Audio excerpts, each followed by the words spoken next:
Am I the asshole for refusing to look after my brother's children? So me and my boyfriend live together in a fairly large rented house, despite the fact that neither of us want children. The house has 4 decently sized bedrooms, one of which is our bedroom, while one is an office. The other 2 are empty. Despite the fact that we don't have kids, we are avid pet lovers, and we own a 3-year-old Rottweiler, a 1-year-old Bulldog, as well as a 7-year-old cat. Yesterday, my brother asked me to watch his children since he had to go to the hospital due to his wife breaking her leg. I was the only one available at the time, so my brother dropped his children, a 9-year-old boy and a 7-year-old girl, off at our house. Unfortunately, this arrangement wasn't suitable for us, since we'd made plans to drop our dogs off at a doggy day spa while we went to the mall. I called my friend who agreed to look after the kids. I compensated her monetarily, even though she told me there was no need to. My brother has never met his friend, but I'd never leave any child in a dangerous position. While we were at the mall, my brother calls me to ask where we are. I told him that his kids were at my friend's house, and he was furious with me and hung up on the phone soon after. Around 30 minutes later, my friend says that my brother has picked up the kids and that he was irate to say the least. My brother has tried to call me since, but I haven't picked up the phone since I know he likely only wants to have an argument with me. Today my dad called me to ask why I'd chosen my dumb dogs over my nephew and niece, which irritated me. I told my dad that while I feel sorry for his wife, it isn't my responsibility to drop everything and look after children that aren't even mine. I also told him that if he's going to insult my family, then he shouldn't expect to walk me down the aisle. I know my choice of words could have been kinder, however, I don't think it's fair to impose the responsibility of looking after kids on me when I've made the decision to not have any. Am I the asshole? Edit, a lot of people are asking whether I agreed to watch the kids or not. In short, I didn't really have a chance to respond. My brother phoned me while en route to the hospital to tell me that he needs someone to watch the kids due to his wife breaking her leg. Around 5 minutes later, he turns up at my house with the kids before saying he has to go to the hospital. Now in the comments, Poison of King says, "You're the asshole.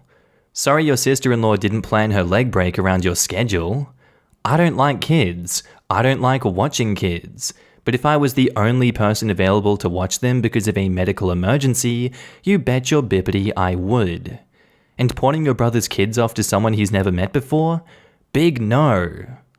I'd get your reaction if he and his wife wanted a spur-of-the-moment date night, but you've basically told your whole family that you care more for the mall than you do for them during their time of need.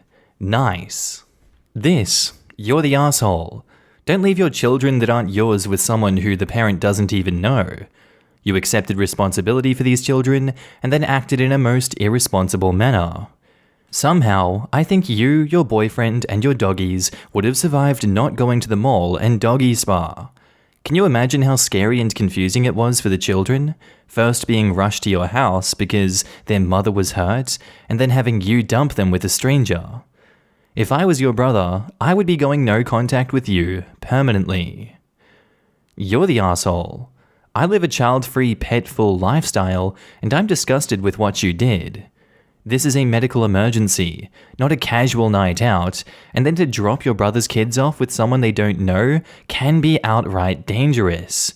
Why you focused on the size of your house also doesn't play into this at all.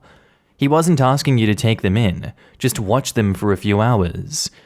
Your lack of empathy is outstanding. Then to yell at your dad and tell him that he won't be walking you down the aisle because he confronted you shows your level of immaturity. I really hope you're not planning on getting married anytime soon, because the minute something doesn't go your way, you will be out the front door. Grow up and act like a human. You're the asshole. Seriously? Family helps out when there is an emergency, and you chose to go to the mall and leave his kids with someone he doesn't know. The asshole is strong with you. Honestly, her sister-in-law broke her leg and had to go to the hospital, but it was more important for the OP to go to the mall and the dogs to go to the doggy spa that day. WTF. This was an emergency situation and you were too selfish to step up and cause the slightest inconvenience to yourself. And she could have taken the kids with her. The fact that the mole was more important, plus the bragging about having a 4-bedroom home, which was irrelevant to the post, points to a very self-centered, egotistical person.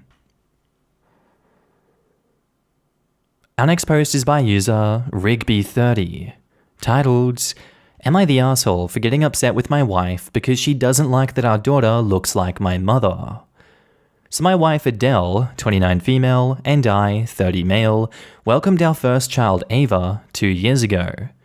My wife had 2 miscarriages before, so having our daughter made our lives happier, and we feel so blessed to be her parents.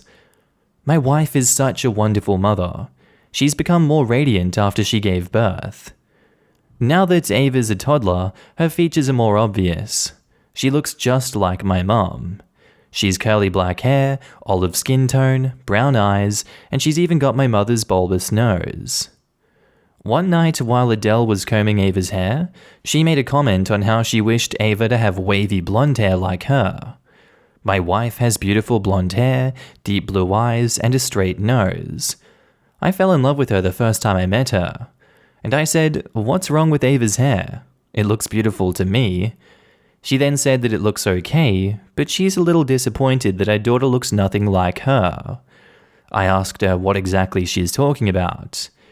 She told me that it's unfair that she carried our child for 9 months, but when the baby finally arrived, she looked like someone else. And I said, "Are you talking about Mum? She's not someone else. She's Ava's grandma." And my wife looked pissed and said, "You wouldn't understand how I feel because you're not the one who went through so much." I didn't get to answer back as she walked out of the room to put Ava to bed. Adele and my mum never got along well because of the language barrier. My mum wanted me to marry someone from our race.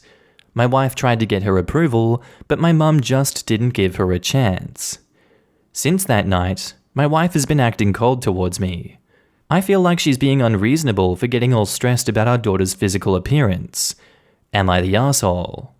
And edit, I'm from Southeast Asia. My mother has a dark skin tone, but I take after my father, who is more fair-skinned. I'm not on speaking terms with both of my parents because they never gave us their blessing and didn't attend our wedding. We reached out to them, but we always get the cold shoulder. Now in the comments, Vixen Noir says, "You're the asshole for having that conversation in front of your daughter. You could have easily let the small comment slide until your child was in bed and then talk to your wife about it in private. 2-year-olds hear and absorb far more than most parents give them credit for, even if they appear to be focused on a show. Never discuss a child's appearance in front of them unless it's only complimentary." As for the actual conversation, it is not uncommon for either parent to feel disappointed if their child does not resemble them at all. Even more so if the relative they do resemble is someone the parent has a contentious relationship with. It doesn't mean she loves her daughter any less. It just means her daydream of a child looking back at her with her eyes or her smile didn't happen the way she thought. And she's allowed to have a wistful moment every now and then, especially since she lost 2 babies before and probably wonders if they would have taken after your side of the family as well. Mothers don't stop thinking about the children we lost, even when one finally stays. He literally said that his daughter is beautiful and that she resembles her grandmother. How is OP in any way the asshole here? Because he chose to discuss this in front of the child, and he fails to acknowledge that his mother is just someone to her because his mother didn't even bother to give her a chance. Yeah, but he had to immediately correct the idea that the daughter was not beautiful right there. Hearing her mum say she wished she looked different is hurtful to the child. Yeah, that was my point too. Mum basically said her hair wasn't pretty. OP stepped in to correct it, and like this commenter said, kids do listen and absorb things around them. If he didn't stand up for his daughter, everyone would call him the asshole. He stands up for his daughter and still gets told he's the asshole. I don't get it. And edit, I see a lot of people justifying the mother's actions by assuming the little girl won't even remember it. I'm not even a parent, but I know that kids absorb anything and everything around them. Yes, even the energy you give out. Being raised in a toxic home/environment, I absolutely felt it 100% of the time. I never wanted to be there. Not saying their relationship is toxic, but if the feelings and emotions build up over time, it can become mentally exhausting for the receiving party. Sweet Not says, not the asshole. I have 3 children that look nothing like me. One looks like her father's mum, one looks like her father's aunt, and one looks like his father. Sometimes I feel bummed that none of them look like me, but never seriously, and never for longer than a joke when I'm talking with my sisters. However, your wife makes me a little nervous. Her behavior seems like a symptom, not the cause. Sounds like she needs therapy. Miscarriages can be very traumatic, and being married into the family that technically didn't want her can add to that trauma. You two should talk seriously about getting her some help. Not the asshole, but your wife sure is. Your child is biracial, so I find it extremely concerning that your wife felt comfortable making comments that can clearly come across as being racist against the non-white side of your daughter's features. It never occurred to your wife when she decided to have a child with someone of another race that said mixed-race child probably wouldn't come out looking blonde-haired and blue eyes? What is more concerning is that she said this in front of your child. It doesn't matter that she's 2 years old. Children can still pick up on things. Your wife will end up giving your daughter a complex where she may start to hate the non-white side of herself because mummy doesn't like that she doesn't look like her. You need to shut this down now. Giving birth doesn't give your wife the right to spew racist nonsense. Our next post is by user BusyBeaver658, titled, Am I the asshole for deciding what food I want to be served on my wedding? My fiancé and I are about to get married in the next 3 months. I wanted to have these dishes on my wedding: shrimp, stuffed crabs, and some grilled meat. We also included fruits, drinks, and pasta. While we're busy accomplishing our wedding must-haves, I heard from my dad that my stepmother is upset about how I'm obviously telling her that I don't want her in my wedding because of my decisions. She said that if I cared about her, then I would have taken notes that 1, she's allergic to shrimp, and 2, she is vegan. My dad advised that we should cater for vegan options. I don't know much about these types of dishes or how to make vegan versions of other foods. What I only know is that vegans eat salad, fruits, and anything without animal meat. So I approached her and informed her that we did include fruits and drinks to the menu. I offered to reserve a single bowl of salad just in case fruits aren't her thing. She then told me that I'm a bear for only offering her fruits and salad, yummy yummy, and that if I really cared, then I would have researched for more food options and not just feed her grass. I was willing to take out and reserve a restaurant-made solo dish, but her attitude towards me makes me think that she doesn't deserve to be in my wedding. I don't know whether I should spend time researching on where to buy takeout vegan dishes or simply serve what I can give. I think at the end of the day, this is your wedding and you get to choose what does and doesn't get included. From your side of the story, she comes off as very combative and not grateful that you are offering her these choices, and that all you're giving her is grass. I think the right thing to do from here would be to communicate with her and say, hey, I can get you a restaurant-made solo dish so that your needs are catered to for this event. From what you've written here, it doesn't seem as though you've extended that branch, tried to cross that bridge with her. So I would say that if you don't exhaust that option and try to come to a middle ground with her, then I would have to say that you're an asshole, including her. I definitely think the way she's approached this by attacking you is the wrong thing to do. I don't agree with her methods at all, though I understand where she's coming from. So in the event we do get an update to the story and you've tried to fix the solution, I would say not the asshole to you. But if you don't, I'm going to say everyone sucks here. Now in the comments, Kidnap the Sandy Claus says, I'm not vegan, but why are there no veggie side dishes? Something as simple as stuffed peppers or zucchini boats would be simple for people who want something besides meat, fish, and fruit. Agree. Her attitude is poor, but it always baffles me that things like this become a big issue at weddings. It's OP's stepmother, so she probably knew she was vegan. Why not reach out to the caterer and ask if they can accommodate a meal for vegans and vegetarians or those with allergies? No fuss, no issues. Doesn't impact the menu that the bride and groom wants either. And also, to be fair, fruit, a drink, and a side salad isn't a reasonable meal. Right? They have fruit and drinks on the menu. Lol, what? That's not a meal. Also, vegan dishes don't have to be a type of dish. It's kinda odd that OP can't possibly imagine any dish without meat or dairy. Everyone sucks here. She's overreacting, but has a valid point, and you're not being very thoughtful at all. Offering just fruit and salad is very insulting, and I'm not vegan. 2 out of 10 for effort. Think again. Honestly, I wouldn't even argue. She's overreacting. Her opinions are either go and eat a sad salad, go and starve, or not go and be labelled the evil stepmom. When you host something, you accommodate the food to your guests, and OP is refusing to do that. Sparkly Sloth says, "So I approached her and informed her that we did include fruits and drinks to the menu, and I offered to reserve her a single bowl of salad just in case fruits aren't her thing. You're the asshole." Yeah, if OP put in a marginal amount of effort into accommodating her stepmom, I would vote differently. But it's very clear that she knows zero about vegans and has zero interest in doing even a single Google search, or even just talking to the caterer and seeing if there's something other than fruit they can provide. Clearly OP doesn't like stepmom. Am I the asshole for yelling at a child in a restaurant? For context, I, 32 male, have never been comfortable around children.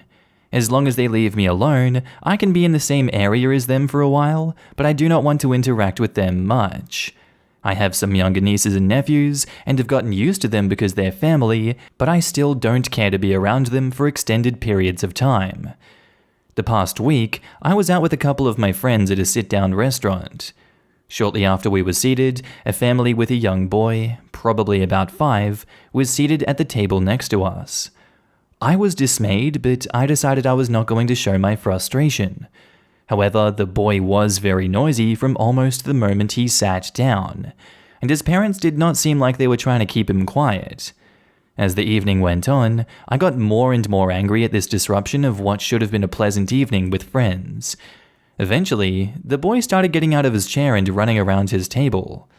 At one point, I decided to excuse myself to the restroom, and that's when it happened. As I got up and started towards the restroom, the kid was out of his chair.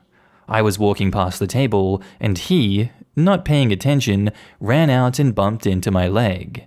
At that point, I snapped and shouted at him, "Get away from me, you stupid idiot!" He started crying and ran to his mom. Both of their parents started yelling at me, saying how dare I call their precious child an idiot. I yelled back, saying that they should control their child better and that someone could have gotten hurt. As we argued, everyone in the restaurant started looking at us, and eventually a manager came over and threatened to kick us out. By this point, the evening was ruined, and my friends and I just paid our checks and left. My friends told me later that they thought I was the asshole for going off like I did. I think maybe I shouldn't have said what I did, but I was frustrated that the parents of the child just let him disrupt everything. What do you think? Am I the asshole? How do you think you're not an asshole in this situation? I'm genuinely perplexed. You knew that a situation like this was likely when you went to go to the toilet, and when it did happen, instead of having the self-awareness to be like, I'm in public, this is a little kid, there are people here watching me, especially my friend group. You just don't care and you scream at the kid and say, "Get away from me, you stupid idiot"? That is absolutely not how you deal with this situation. This is one of those fantasy situations you can play out in your head, but you never, ever, ever let see the light of day. You are a complete piece of crap for doing this. You deserve all the hate you're getting from your friends. Shame on you. You're the asshole. Now in the comments, RB1327 says, "You're the asshole." Say the same thing to an adult who accidentally bumps into you and see what happens. Whether you like kids isn't the issue, it is your abysmal social skills. Yeah, OP being dismayed at a child being seated near him is extreme, as was yelling and what he yelled when the little guy ran into him. You can express annoyance in a better way. You're the asshole. Seriously, look, I dislike kids as well. With only 4 I actually like, my niece and the 3 kids next door I let play with my dog since they know not to hit animals while playing with them. So I understand being annoyed being around kids that you don't like. But you ask the parents to keep their child under control. You ask management to get involved if the parents refuse. You do not, under any circumstances, turn your anger on the kid. The kid running into him should have been met with, "Careful there, buddy. Someone could get hurt." The child doesn't know any better, and to take out your anger and frustration on them is just cruel. Exactly. This was a kid being a kid. And yeah, his parents should have done something to control him, but that's not the kid's fault. Calling a 5-year-old an idiot is never ever okay. Given OP's insane reaction, I doubt the kid was even as loud and disruptive as he claims. Just insane intolerance. I am suspicious as well. OP has some serious Patrick Bateman energy. Am I the asshole for chasing a child down a corridor and dropping a chainsaw on them? In my defense, they were very loud. You're the asshole. If an adult accidentally bumped into you, I doubt you would have yelled at them or called them a stupid idiot. You don't have to enjoy children or spend a lot of time with them, but you do have to tolerate their existence. And you don't get to be dismayed that one sits at a nearby table in a public place. You were mad about the kid before he even did anything. I can't judge if the noise level was excessive, or if you just decided anything this kid did was going to piss you off. But your reaction is clearly over the top. The whole story was this in spades. If you hate kids that much, the thing to do is request another table. Yeah, I'm super curious as to what type of restaurant it was too, because this dude's tone definitely says, I'd be pissed if a kid spoke out loud at Applebee's. And our next post is by user Throwaway3994, titled, Am I the asshole for cancelling my son's birthday because of the gift he bought his stepbrother? So I have 2 sons, Matt 32 and Benjamin 17. Matt is my stepson, my wife's bio son, and Benjamin is my biological son. He and Matt are not close due to age gap, and because they don't live in the same house, but they are cordial to each other. Matt is married, and him and his wife have infertility issues that they've been struggling with for years. Benjamin is known for his sense of humor, quote unquote, but I don't think he's funny. He's focused on making comments about and teasing Matt and his wife, such as, I don't know what it's like to have a niece or nephew and probably never will. Or, the age gap between me and y'all makes people assume that I'm y'all's son. It is hurtful for Matt, so I told Benjamin to tone it down, but to no avail. Last week we celebrated Matt's birthday at my house, and Matt is like a happy child when it comes to presents. He liked all the gifts that we got him, except Benjamin. Benjamin bought a gift and handed it to Matt. Matt said thanks, I really appreciate the effort. Benjamin said he could open it, and Matt quickly unwrapped the gift and revealed a red shirt with the words "Best Dad Ever" on it. He and his wife looked at each other. I felt terrible, and I kept shaking my head as Benjamin laughed, telling him to try it on so everyone can see how it looks on him. Matt and wife were upset. My wife and family were silent. I got into an argument with Benjamin as Matt and wife got ready to leave. Benjamin acted dumb when I asked what he was thinking pulling this stunt and defending Matt like that. He said there's literally thousands of people wearing t-shirts that say a lot of stuff, and that in no way means that they insult the person wearing them, and it's not like every t-shirt people wear has to be accurate with their life. I replied that no matter how we tried to spin it, giving Matt a Best Dad Ever t-shirt, knowing he's struggling to become a dad, was tacky at best and cruel at worst. I then said because of what he did, I'm cancelling the dinner reservation for his 18th birthday in 2 months' time, and he lost it, saying that he was just teasing Matt, and it wasn't a big deal. He tried to negotiate, but I shut it down. He then called his uncle and aunt, who treat him as if he was their son, and made excuses for him. I had an argument with his uncle after he said I shouldn't cancel Benjamin's birthday dinner over a teasing gift, and that it wasn't his fault some people are hypersensitive and can't take a joke. I refused to discuss it after more family members asked I let it go, and told them they were free to host his birthday instead. Am I the asshole? I really wonder in this situation, if Matt punched Benjamin square in the jaw, if he would just turn around and say, you know, it's fine because this in no way is meant to insult you. It's not like every punch I throw to your face is accurate with your life. I'm just pulling a stunt, man. Stop acting so offended. What's wrong with you? God, I'm so done with your hypersensitivity, man. You really can't take a joke, can you? Here, have another one. Bam! I really think that you cancelling his birthday dinner in this instance is the least you can do. In my opinion, these actions warrant much harsher punishment for that. It's not even a joke at this point, it's just torture. It's just mental torture. And public embarrassment in front of the entire family. Benjamin has serious issues that need to be stamped out ASAP. Not the asshole for this, but please do more. Now in the comments, Daydream128 says, hardcore not the asshole. That gift wasn't funny. It was cruel and beyond insensitive. Cancelling his birthday dinner is letting him off lightly in my opinion. He knew what he was doing. He has repeatedly stabbed the same open wound. This is just bullying. Opie needs to gift him a t-shirt that says, "This is my birthday present. No assholes here." Give him a small box that looks like it could belong to car keys, and when he opens it, it's just a picture of a middle finger. Nah, this small box should be an expensive car keychain logo, implying they bought him an expensive car. But that's it. The keychain's the gift. Lots of people have keychains to all sorts of stuff, so he'll get over it. Keychain that says best driver. The presentation is important here. Opie, go rent a car. A nice one. Get a huge bow, put the bow on top of the car. Tell your son his present is outside under the bow. When he goes outside and tries to get in the locked car, tell him it's under the bow. And that is where he finds his world's best driver gift, on top of the car, under the bow. Then say, "Oh, I just rented a car as a part of the joke. I mean, it's just a joke. No need to be so hypersensitive about it, right?" Not the asshole. Sounds like Ben has a mean streak that people excuse as humor. I can think of a bunch of t-shirt messages for him on his birthday. I bullied a family member for no reason, and all I got was this lousy t-shirt. Not the asshole. A joke is only funny if both parties find it funny. That wasn't a joke. It was just being malicious. He's old enough to know what he's doing and know all about actions having consequences, etc.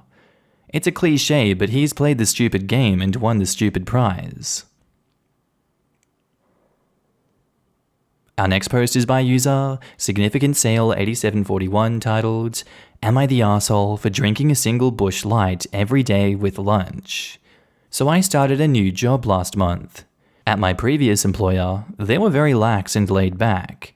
They had work-sponsored beer Fridays at the end of every week, and they served beer at the work cafeteria with a limit of one per person during the workday. That being said, I usually drank a Busch Light or an IPA every day with my lunch for the past 2.5 years. During the interview process at my new job, they asked me what I liked about my then current employer, and I mentioned that they were very lax, and the interviewer said, "Not to brag, but we're known for having a very lax culture here as well. I would bet that we're more laid back than your current employer." This was a relief to hear. I'll skip past the boring parts, but after a few more interviews at this place, I got an offer and took a job. Upon accepting the position, I was mailed an onboarding packet with the employee handbook. I read the handbook from front to back and didn't see anything about a no alcohol policy in the book. This, along with the mention of a very lax work culture, had me thinking not many things would change from a culture standpoint from my old job to my new one. The first few weeks was a lot of training, and the training usually ran over lunch, so they would provide us with a variety of sandwich options and pizza that was catered, as well as drink options. Waters, sodas, juice, tea, coffee, etc. So I would just help myself to whatever they provided. Later in the month, my boss scheduled a lunch at a restaurant with our vendor to introduce me to them and explain my new role, and at this lunch, my boss was the first person to order a beer, and the rest of us followed suit. This was another good sign. Fast forward to last week, training was over, and I was starting to settle into a routine and working more on my day-to-day tasks. That being said, I packed my own lunch, and included in my lunch was a Busch Light. I ate the first few lunches at my desk, undisturbed by anyone else. I didn't think anything of it. Eventually, I was invited to eat lunch at the lunchroom upstairs, so I joined some colleagues upstairs for lunch. I unpacked my lunch and cracked open my Busch Light. Immediately, I could sense a "what the hell is this guy thinking" vibe from my colleagues, but no one said anything. I brushed it off. Later that day, HR stopped by along with my boss and called me into the HR office. They said what I did was unacceptable and that I'm lucky I'm not getting fired for that type of behavior. I mentioned the vendor lunch and my boss shot me daggers.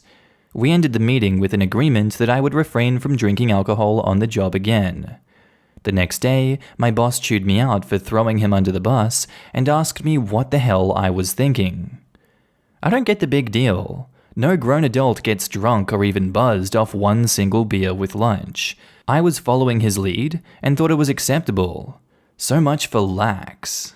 I really feel like you're distorting what lax means. Just because they didn't have a policy that is against alcohol in the workplace doesn't mean it's not implied. You definitely didn't do your due diligence in this situation by not asking your boss first and being like, hey, I had one beer at lunch every lunchtime at my last job.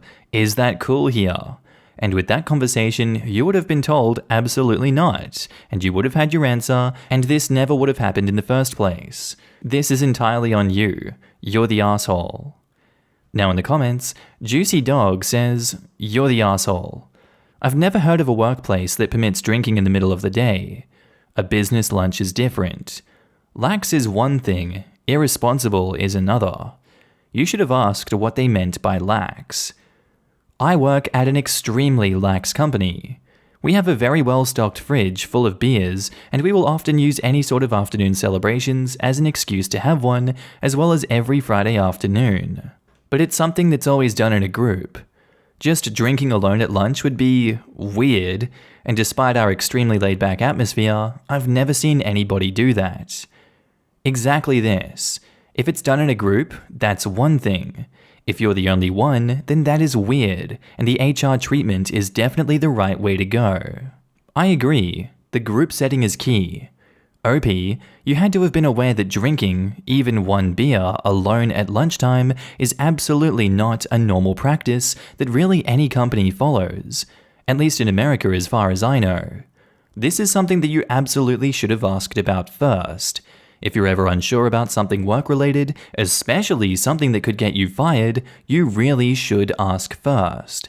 Sorry OP, but you're the asshole. You're the asshole.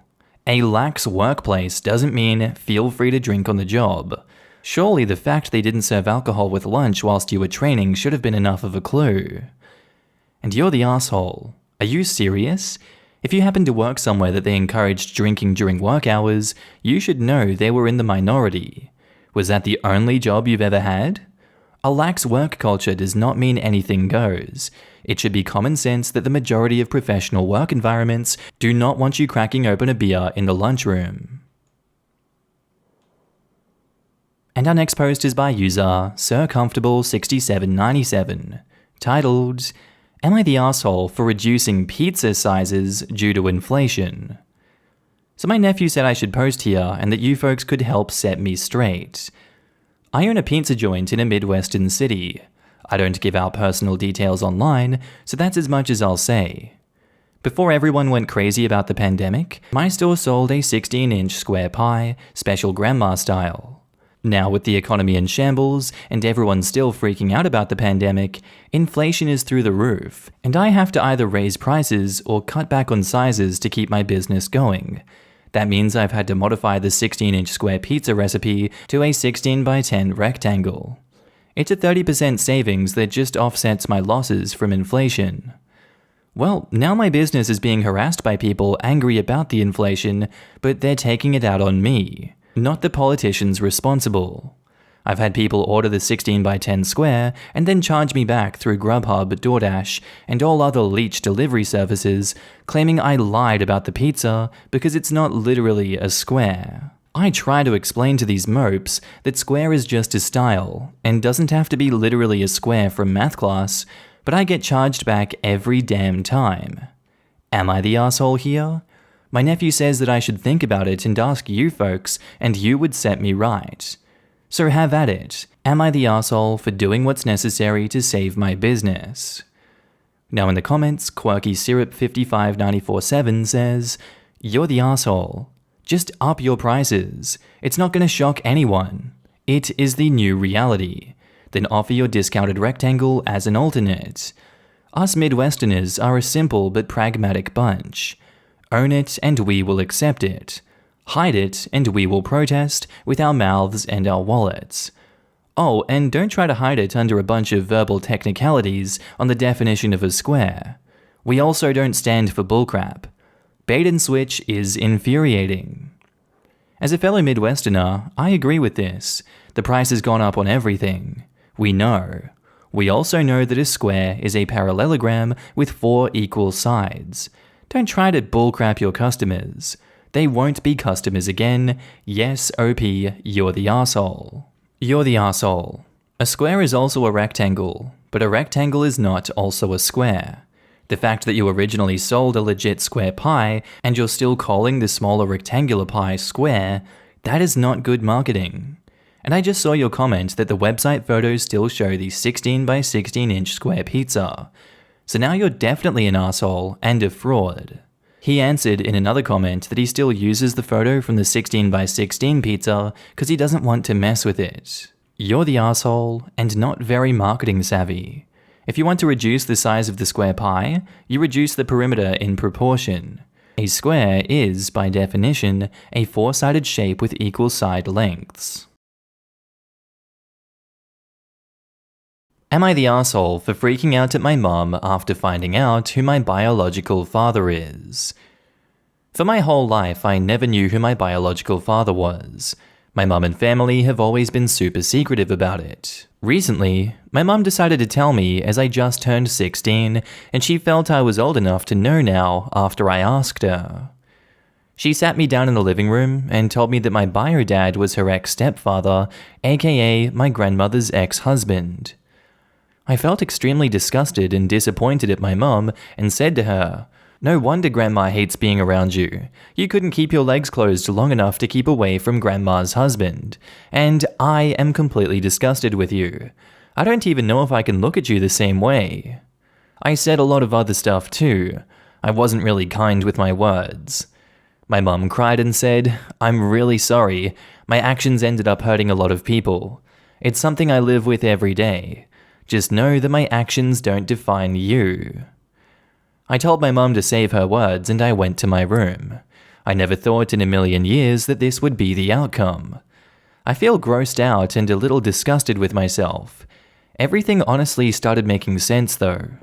The way my grandmother acts around me and how the only times I ever go to her house is on holidays when my younger siblings go to her house a lot more. There's always been this weird tension when my mum and grandma are a lot in my room or when they speak to each other. No one ever wanted to talk to me about my bio dad. My stepdad came into my room after a few hours and he asked me how I'm feeling and told me that he understands why I'm upset and I have every right to be, but that doesn't give me the right to speak to my mum the way I did and that I should apologize. And then he went on about how my mother sacrificed a lot for me and was always there for me when I needed her. Which is true. My mum has always been an amazing mother, and from what I've seen, a good person. I always felt loved by her. After my stepdad spoke to me, I started feeling really bad at how I spoke to my mum, but at the same time, I feel like she deserves it because she betrayed my grandma. This is stuff I felt was important to add when I reread everything. I summarize everything so I wouldn't be writing a novel. My mum was 19 when she got into a relationship with my bio dad, and my grandma was on the edge of divorce and was living in separate houses at the time. Am I the arsehole for freaking out at my mum when I found out who my bio dad is?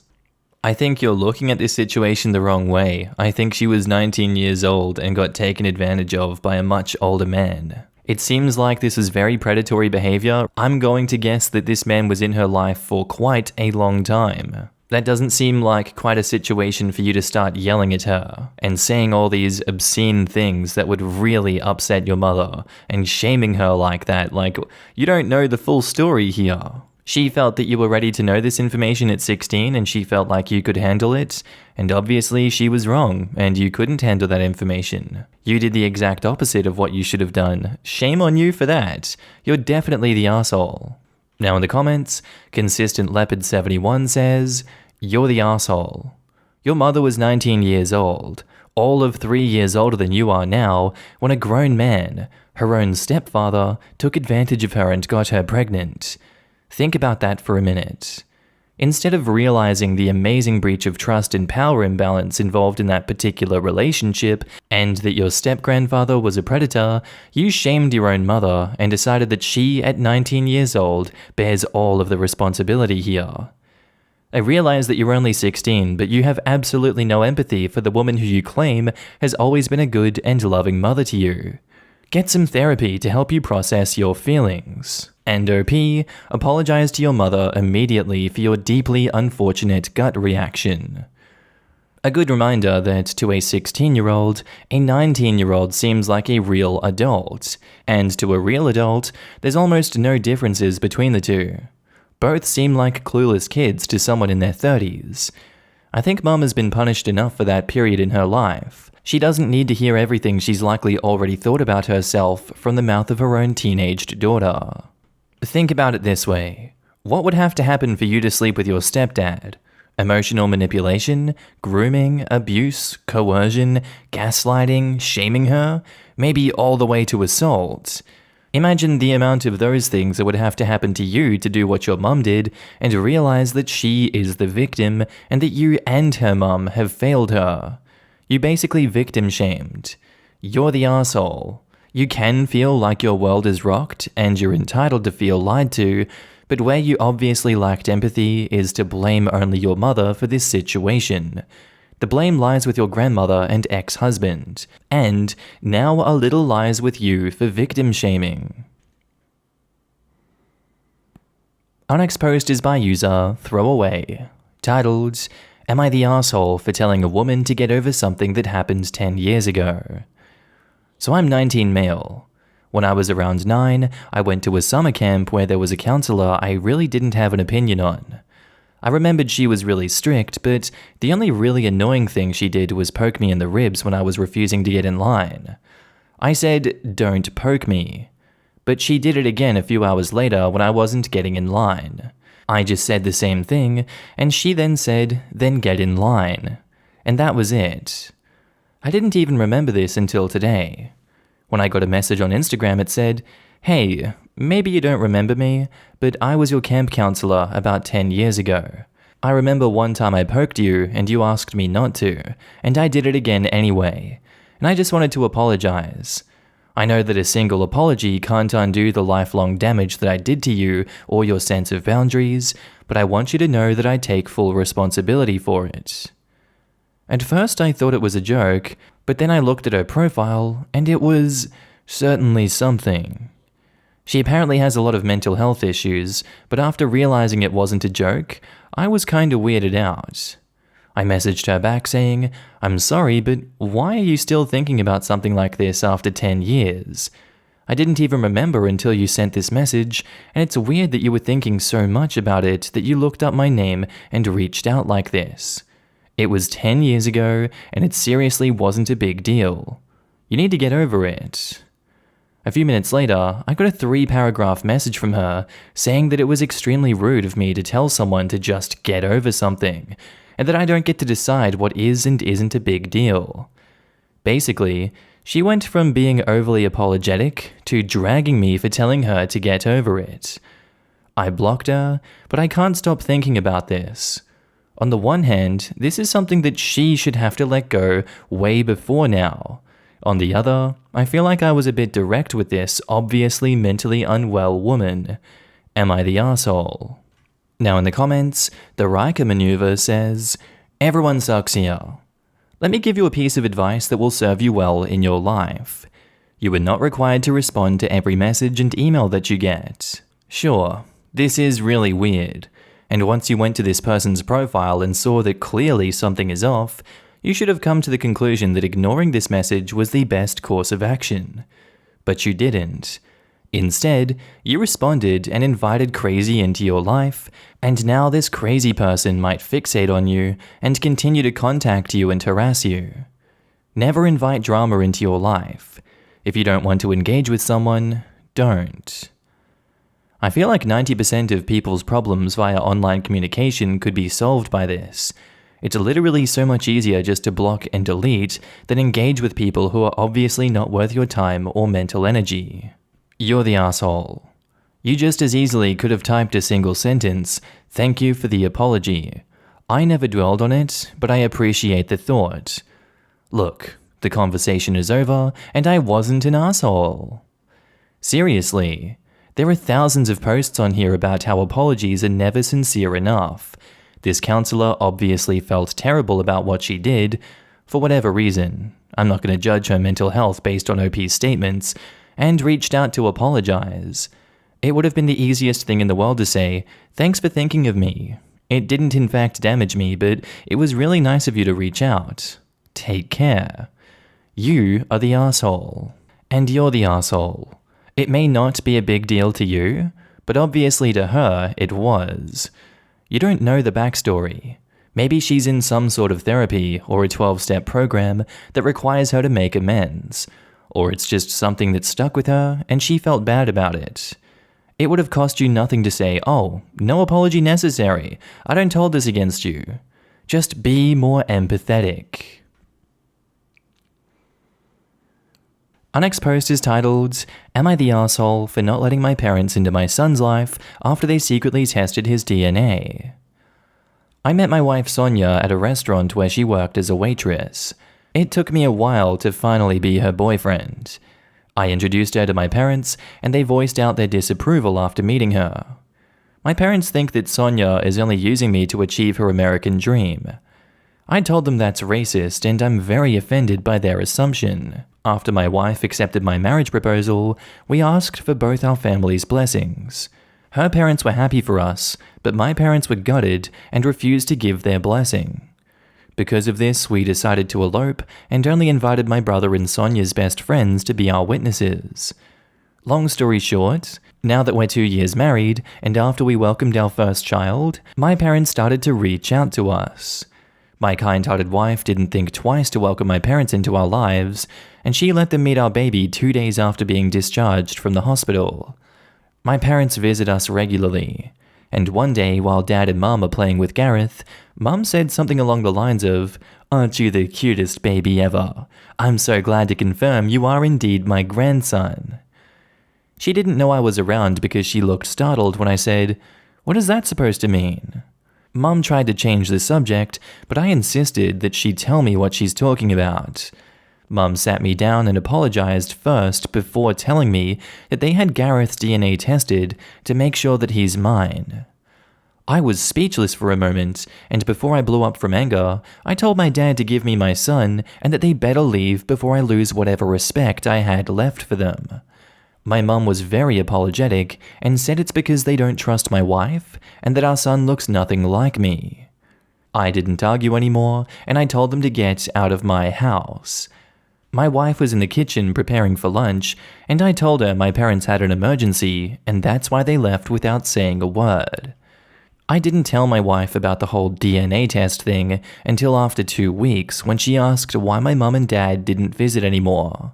I told her everything, as I know I cannot keep a secret from her. She started crying, and it broke my heart.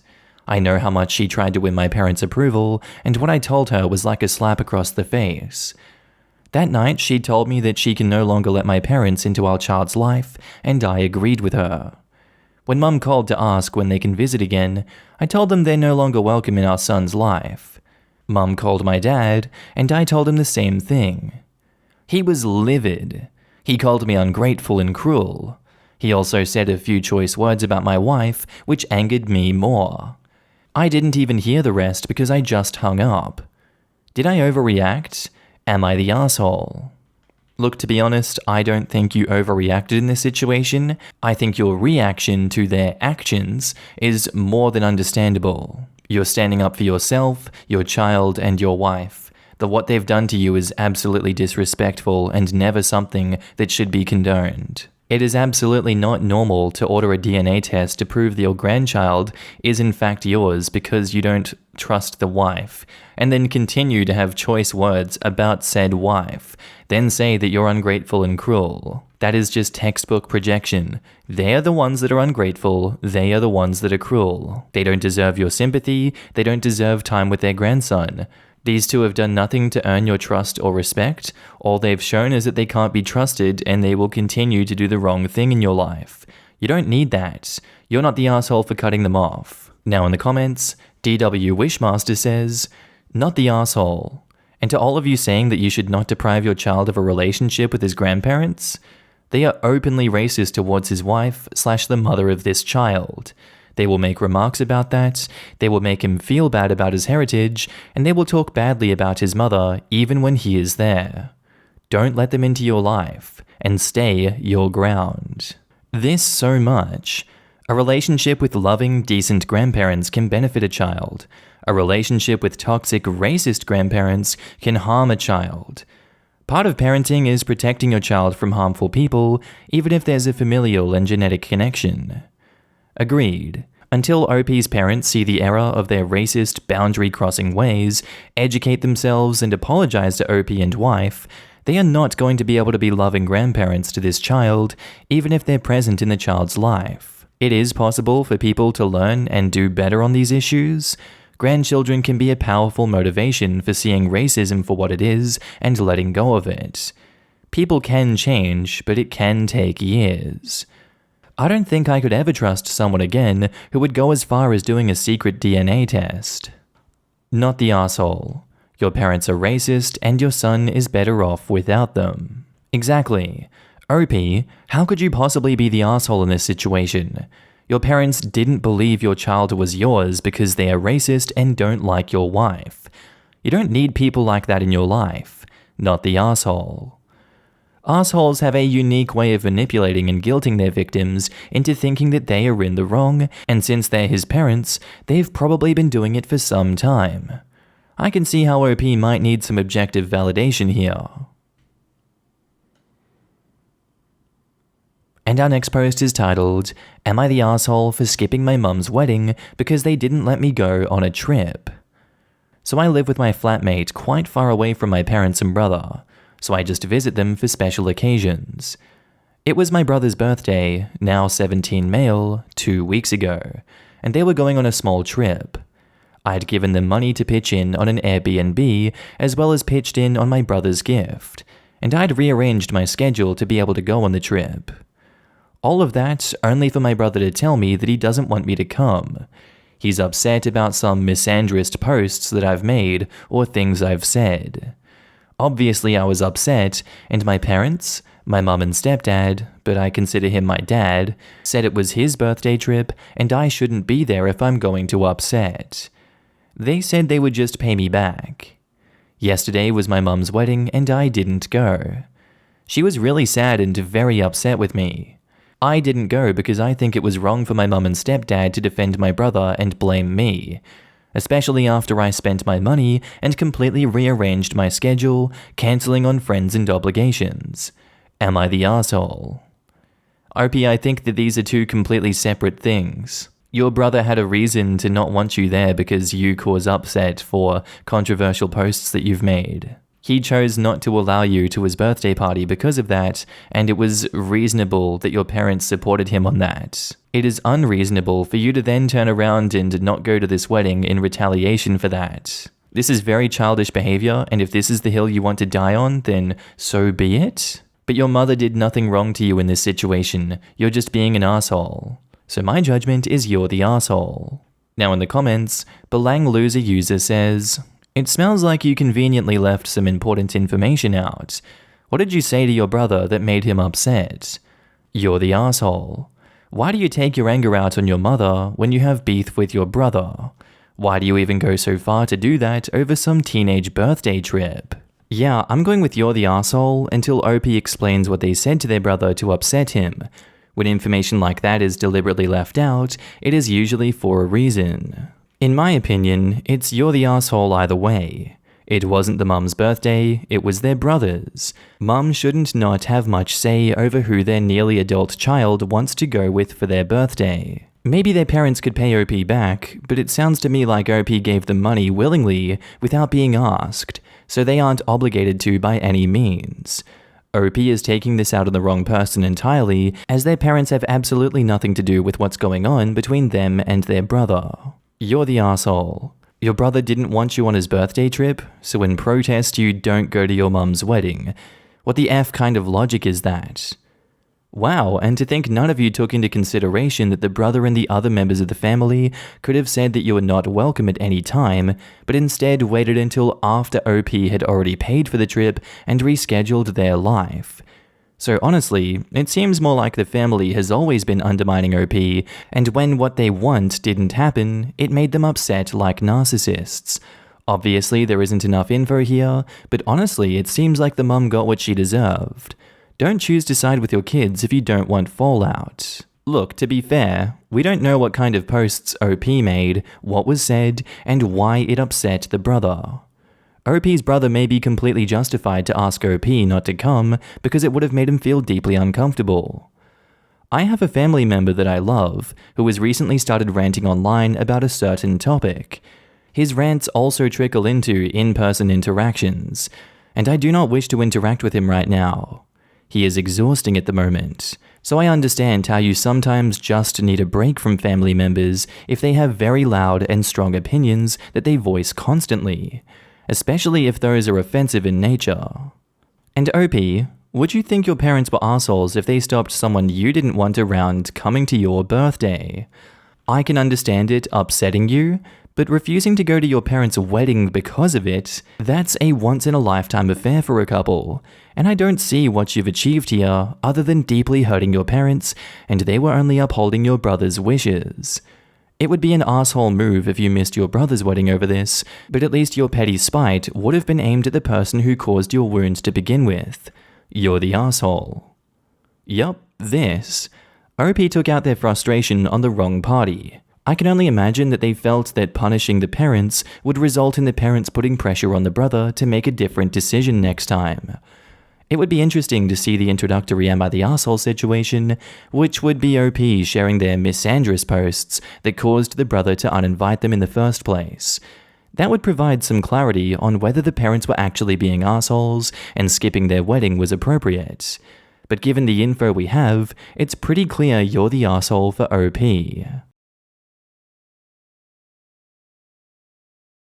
Am I the asshole for letting my wife ground my daughter after she called her a Patty Chapoy wannabe? So my wife and I married when my daughter, now 15, was 6. She had never got along with her stepmom, and we don't try to force any relationship with her. I only expect some respect and things to be civil. My wife and I decided not to have kids, but yet she tries to connect with my daughter by casually inviting her to get their nails done, shopping, or baking together. She has told her that she doesn't want to replace her mom, as my daughter has accused her of, but wants to have a relationship with her. And every time my daughter snaps at her and says that she's not her mom and will never be, and to get pregnant and leave her alone, my wife ends up apologizing and spends the rest of the day sad. It's not like she forces her or tried to. She only asks from time to time, and my daughter always treats her poorly. I take her phone for 2 to 3 days and have a long talk with her, but she refuses to listen. My daughter has a boyfriend and loves to talk to him for hours on the phone. She has a loud voice, so it doesn't matter if me and my wife try to give her some privacy. We can hear her talking in every part of the house. Yesterday, she told him that she was excited to see him next weekend so they could go to this new waffle place in our town. At dinner, my wife mentioned that same place and told her that it was kinda cute that they had a date there. My daughter totally snapped. She threw her spoon and told her that she was out of line for listening to her private conversation. I told her that we could hear her no matter what, but my daughter kept berating my wife and told her that she was a middle-aged Patty Chapoy wannabe. Patty Chapoy is a commentator on a Mexican program that talks mostly about gossips, and everyone hates her. She was in the middle of her tantrum when my wife stood up and told her that it was enough, that she only wanted to have a civil conversation and that it was her who crossed the line, that she was grounded for the next 3 weeks, no phone, no TV, no seeing her boyfriend or her friends, and that she had to clean the kitchen and the bathrooms for that time. My daughter said that she couldn't do that, but I backed her up and said that it was our final decision. She said that it wasn't fair and that my wife disrespected her privacy, and that I was just proving to her that my wife came first. I just sent her to her room. I called my ex and informed her of her punishment, but she told me that she wouldn't respect it since my wife was a nobody and couldn't do that to our daughter. I told her that if that was the case then, she had to make up for those 3 weeks every time she came here, and instead of being punished 3 weeks, she'll be punished 6. My ex called me an asshole and said that my wife only brought problems to my daughter's life. OP has offered the following explanation for why they think they might be the asshole. I might be the asshole for extending my daughter's punishment and for not defending my wife sooner. Now in the comments, Anonanon says, "Not the asshole. Your daughter is being a brat and deserves punishment, but you should have been the one who quickly stepped in and squashed her as soon as she started disrespecting your wife. I'm not sure it's the best punishment as she will simply hate coming to your house, making all of you miserable for 6 weeks. It is what it is. You cannot discipline because you're worried that your kids will hate you. And honestly, it sounds like the daughter might benefit from some actual consequences. And then, for each time she's disrespectful, she has another day tacked on. This is a power struggle, and OP needs to put the hammer down. He's allowed her to become a hateful brat and has enabled her enough. If she can't be respectful, then she gets more punishment. Maybe then they can salvage her, but it may be too late since her mother enables her acting like a little crap. The girl's gonna have a hard time when mummy isn't around to bail her out." Dinosaur Domination says, "Not the asshole. Your daughter is a spoiled, entitled brat and deserves her punishment for treating people like crap and throwing things. If she wants her privacy, she should keep her mouth closed a little more. A lot of step-parents get a hard deal on here, but it seems like your wife has done nothing but respect your daughter's boundaries and given her plenty of space. All your daughter has done in reply is be mean and rude. I'm not surprised your wife eventually snapped. Everyone has a breaking point, and having things thrown at her is that. Well done to you for backing her up, though really you should have stepped in sooner to deal with your daughter. And OP should have fixed all of this a long time ago before it got this far. Of course, his wife finally had to discipline the brat. Her mum and dad couldn't be bothered. OP is lucky his wife didn't leave a long time ago." Our next post is by user Mission Half 5062 titled, "Am I the arsehole for choosing a friend's wedding over my sister's segregated one?" So my sister Maya is engaged to a man from a Middle Eastern culture. We were raised with no religion or big ethnic customs. Her wedding is set for March 2022. I also just got a save the date for one of my college friends on the same date in a different part of the country. Now, normally it'd suck to miss a friend's wedding, but sister probably overrules friend. The thing is, her wedding's going to be in the custom of her fiancé's family, which is to segregate based on sexes and not allowing alcohol. Meaning I'd have to be totally sober and not even allowed to hang out with my girlfriend. That sounds like a boring time for both of us. My friend's wedding is more normal American in that there's no separations and it's an open bar. My girlfriend and I are both pretty good friends with the bride and groom, and it'll be so much more fun. I told Maya I'm not comfortable with the setup of her wedding, and I'm going to go to my friend's instead, and she is super pissed at me. I told her that if they have a more normal one I'd go, but I'm not going to spend money traveling and for a hotel to be sober for a weird wedding, and not even allowed to dance with my girlfriend when I could go to a good friend's wedding and have a great time instead. My parents are kind of with me too. My dad said I should put my girlfriend first and agrees that it won't be nearly as good of a time. My mum isn't exactly thrilled about the culture Maya's marrying into, as it's very sexist, and said while she's sad I won't be in the pictures, she gets it. Maya, however, has not taken it well, and keeps texting me about it, accusing me of not only being a bad brother, but of being xenophobic. That is not accurate, as if it was another culture that allowed men and women to spend time together at weddings, or at least drink, I'd go. But this is just weird. Right now I'm just leaving her on red while I think of what to say. And when I say segregated, I don't just mean the seating to eat. It's separate rooms for the entire event. OP has offered the following explanation for why they think they might be the arsehole. I could be the asshole since normally an immediate family member's wedding would be prioritized over a friend's wedding. Now in the comments, Breathing Corpse 252 says, "Not the asshole. I am from this culture, and the younger generation themselves are trying to change these things, except the ones who follow religion strictly. I don't know why your sister would agree to this if she's not brought up with this culture, but you're right to refuse to go to the wedding. And as a Muslim woman, I'd like it if Western people didn't support misogyny for the sake of being woke or respectful. It undermines a lot of progress that women and progressives try to achieve." And OP replies, "I appreciate your perspective. I hadn't thought about it like this." Rafster replies to that, "My mother is a practicing Muslim, while the rest of us are agnostic and atheist. We mostly keep the peace and drink out of her eyesight. We all went to a cousin's wedding in the US and were shocked to find the hall was divided by gender. My mum wasn't having it. After dinner, she came over to the men's side and shot down anyone who tried to tell her otherwise. Not the asshole, it is a tough decision because it's your sister who is getting married. I hope it doesn't imply a gender imbalance in the actual marriage, but it's fair to say that you don't want to come to a wedding like that." Quivering Manflesh replies to that, "I have nothing to add to the actual issue that hasn't already been said, but I just wanted to say that your mum sounds awesome." Yeah, we still talk about it. Normally, she's the traditional one telling us to behave and not to make a scene, but this time she was pissed. She walked around the divider with my baby niece and sat down at our table and started chatting away. One of the men suggested she should go back to the other side, and she gave him an earful and told him to go check on his wife.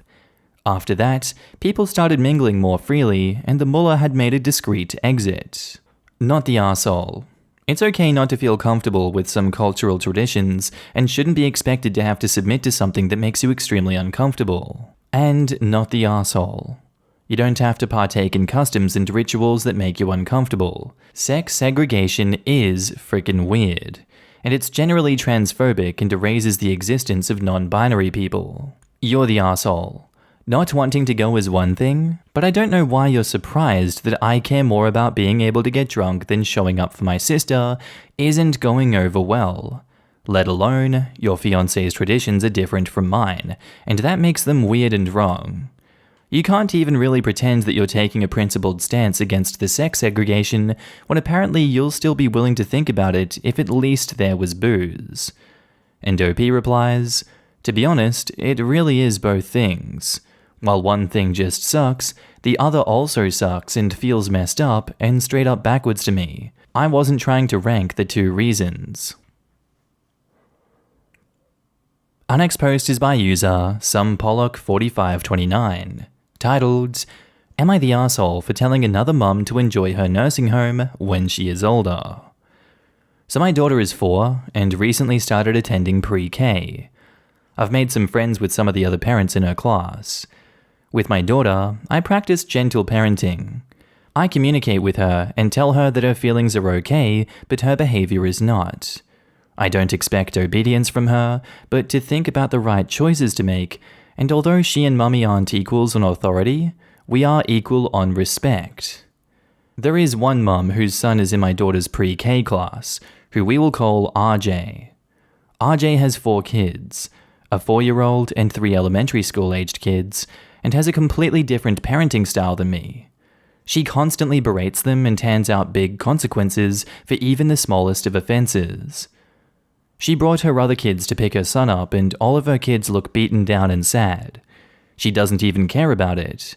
She'll say stuff like, "I don't care if they like me or hate me in the future, I'm just happy I'm not raising special snowflakes." There's one dad who I've become close friends with, and we text each other about how we feel about RJ's parenting. I keep my mouth shut since she's so stuck in her ways, and it won't do anything good. On Friday, I picked up my daughter and she threw a small fit, as 4-year-olds do, and I dealt with and resolved it as I usually do. RJ saw this and confronted me, telling me I was too soft with my daughter, and what's wrong with parents today, and gave me parenting advice, which I could never imagine actually applying to parenting my daughter. I hit my limit and just blurted out, "Yeah, Well, enjoy your nursing home when you can't take care of yourself anymore. That's where the parents who emotionally abuse their kids go," and stormed out before getting a reaction. I texted my friend later to ask him if my words had any weight to RJ, and he told me she cursed up a storm about me, called me an ass, but got over it. Apparently, a few other parents think I stepped out of line, but most of them, at least the vocal ones, support what I said. I know I may have crossed a line, but I feel like I said what had to be said, and she criticized my parenting in the first place. Now in the comments, LT Short says, "Not the asshole. Unsolicited advice means unsolicited answer." Not the asshole. She brought up parenting styles and forced her advice on you. She opened that can of worms, now she gets to deal with the backlash. I think that unasked for advice about parenting comes across as massively judgmental, which raised your hackles, and you've seen the impact on these children and feel sorry for them and want to protect them. However, your comments were reactive, so you lost the battle somewhat in losing your cool and going on the attack and made it personal, which won't win any prizes in debate team. Practice some comebacks beforehand, something to rise above such comments and show that they have no impact on you. She is not the parenting police and you didn't ask. The ideal comment is something like, "Thank you, but I didn't even ask for parenting advice from you, nor would I ever." Not the asshole. This. Nursing homes aren't always punishment, as OP said. Sometimes they're the best and safest option for very much loved family. I get that that's not the priority here, but I don't like seeing the hate on home residents. Right? OP's like, if I'm nice enough to my 4-year-old, she'll have no choice but to be my full-time carer in the future, because that's what grateful children do. Not exactly giving off the most altruistic of parenting vibes either. People who like their parents generally want them to either be with family in their old age or in a nice nursing home that they have some agency in picking. People who fear their parents all through childhood and find every family get-together after moving out to be an unpleasant social chore full of nagging will do the bare minimum expected of them to make sure their elderly parents are cared for. And sometimes not even that. Sometimes when the kids leave the nest, they never look back. Usually with good reason. Our next post is by user Bell87ad, titled, "Am I the asshole for getting a septum piercing, knowing my husband hates them?" So for the last 2 years, I've been experimenting with fake septum rings to see if I like them. My husband announced immediately that he hates them. He says that he's never found them attractive on anyone and that it removes all femininity from a woman's face. My best friend purchased a gift card for me to have a piercing done at my convenience. I told him about it and he whined, but we didn't really bring it up again. A few months later, I got a wild hair and decided to just do it. The first day I kept it flipped up because I was scared. The next day I flipped it down and he didn't say anything. He even kissed me goodbye and didn't say anything. I thought he saw it and was just completely ignoring it, and I was fine with it. The next day he noticed it, asked exasperated if it was real, and I told him it was. He groaned, hugged me, and left for work. I thought that was the end of it, but the next day he wouldn't speak to me. He completely ignored my existence. I asked him if he couldn't even bring himself to look at me, and he screamed at me in front of our young children that no, he could not. And that's when it all came out. Throughout the morning, he messaged me telling me that he couldn't believe I betrayed him in this way, that I had ruined my beautiful face, that now he was going to have trust issues about everything going forward. He accused me of trying to do things to myself to make him like me less. For instance, I've started accumulating several tattoos. He also has many tattoos, and that he was scared that I was doing this in the hopes that he wouldn't want to be with me anymore. Mirroring behavior he actually used towards his ex-wife to get her to break up with him. I was speechless. To me, this was a simple piercing that I've been wanting for some time, that I experimented with, that he knew I wanted, and finally just did it. I feel like an asshole doing it without telling him, but his dramatic reaction to the entire thing is what made me avoid doing it in the first place. I knew if I told him that he would talk me out of it. A lot of other things were said. I had to leave work because I was so upset about the situation, and then a few hours later he said, "Okay, I've yelled at you. I feel better now and not so angry. I'm okay." And I just... God, the emotional whiplash.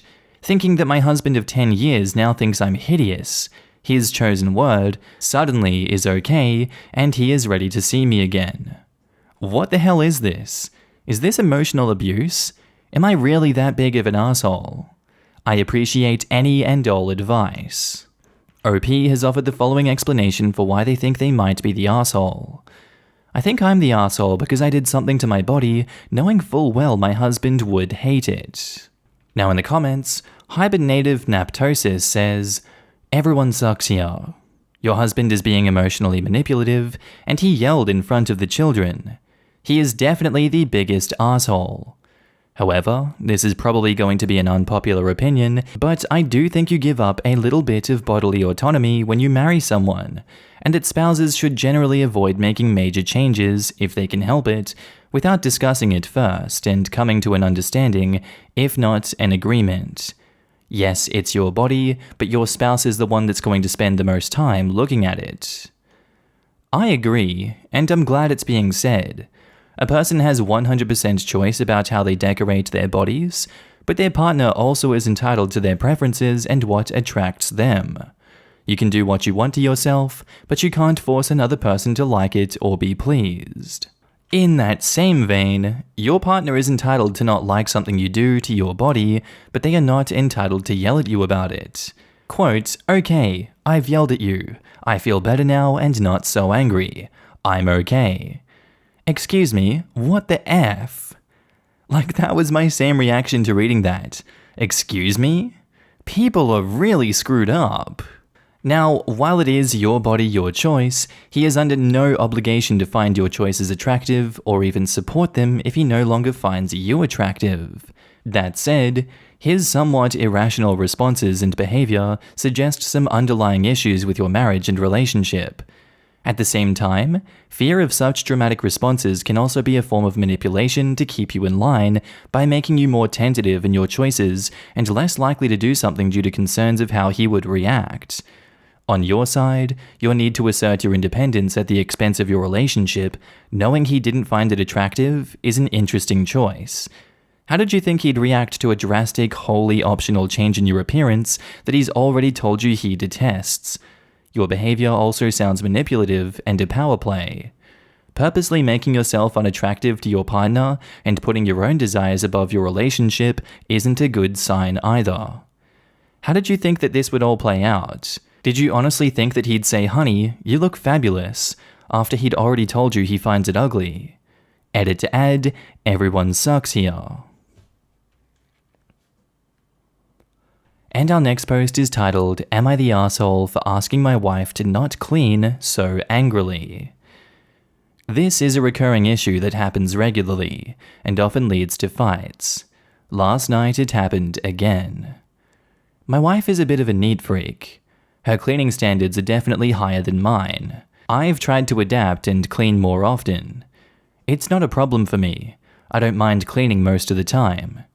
The issue is that it's hard to predict when messes will set her off and send her into a spiral of angry cleaning. Here's what specifically happened yesterday. We both get back from a trip to Costco, and we are both exhausted.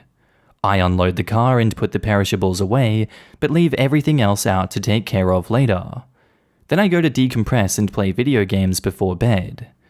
The thing that set my wife off was a moldy piece of fruit on the counter. Understandable. It's gross. It should have been thrown away, right? It's not so simple. My wife gardens, and she hates just throwing things away. She has several different compost bins. She likes to save fruit seeds to grow them, and she's gotten upset with me before for throwing away old fruit that she was saving for something. So I hadn't thrown away this piece of fruit that she had put there because I wanted to check with her to see what she wanted to do with it. So she goes to the kitchen for something, sees the moldy fruit in the boxes, and decides the kitchen is a mess. She starts to angry clean. I can hear her in the living room huffing and puffing and slamming things. I feel like an asshole because now I'm playing video games while my exhausted wife cleans the whole kitchen, but I really wanted to just relax, go to bed, and take care of everything the next day. Anyway, I suck it up and go to the kitchen to try to convince my wife to just go to bed and let me clean everything. I tell her basically that it's really stressful when she angry cleans, and I feel like she needs a better way to manage her anger.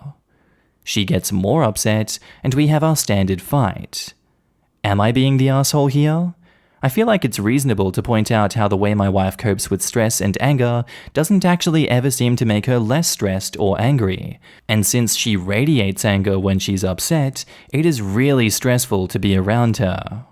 Now in the comments, Dan78757 says, "Neither of you are assholes, but you both suck at communicating."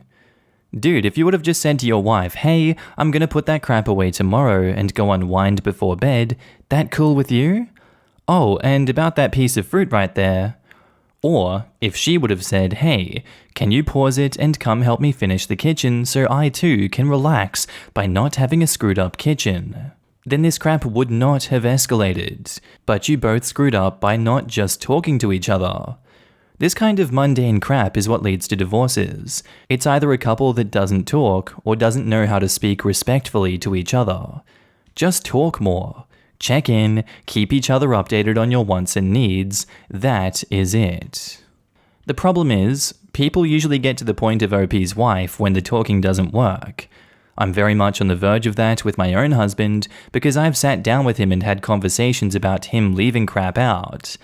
He acts perfectly receptive and swears he'll try to do better, but it hasn't changed. We moved state and into a new house a month ago. He's put the garbage on the curb exactly twice, even though I remind him every week. I unpacked some stuff in the kitchen a couple days after Labor Day and asked him to break down the boxes and to put them out in the garbage. He only just did it Wednesday. And I reminded him multiple times. He's very much got the mentality of, and has said to me, "If you ask me to do something, I'll do it." The problem is, he doesn't do it. Last night, he got annoyed with me because he's been the one walking the dogs most of the time this week because I have a sprained ankle. Persona Perplexa says, "Oh, I angry clean. I angry clean because we've already had the conversation multiple times. The conversation about doing an equal load. The conversation about how I'd also prefer to rest when I get in or get up. The conversation that doing these tasks when they need to be done makes both of our lives better. I angry clean because it solves the immediate problem, and maybe when I get a chance to rest, I can think about having the conversation again. You're the asshole." Wait, so if it's a non-perishable, when does it need to get put away? If it's just in your head that it has to be done right away, you can't be mad at someone else about that. The fact is, you want it put away right now. Yeah, but why leave stuff on the counter? Why not just complete the task? My mom always said, you have to earn your breaks. OP didn't earn his break. He didn't finish the task. Sounds exhausting to live with someone with that attitude, to be honest. Having a few boxes out on a table doesn't really make a difference, so it shouldn't matter when and how it gets taken care of as long as it gets done. Look, I've lived with someone like this. It's just the loaf of bread, just the bottle of Advil, just one coffee cup.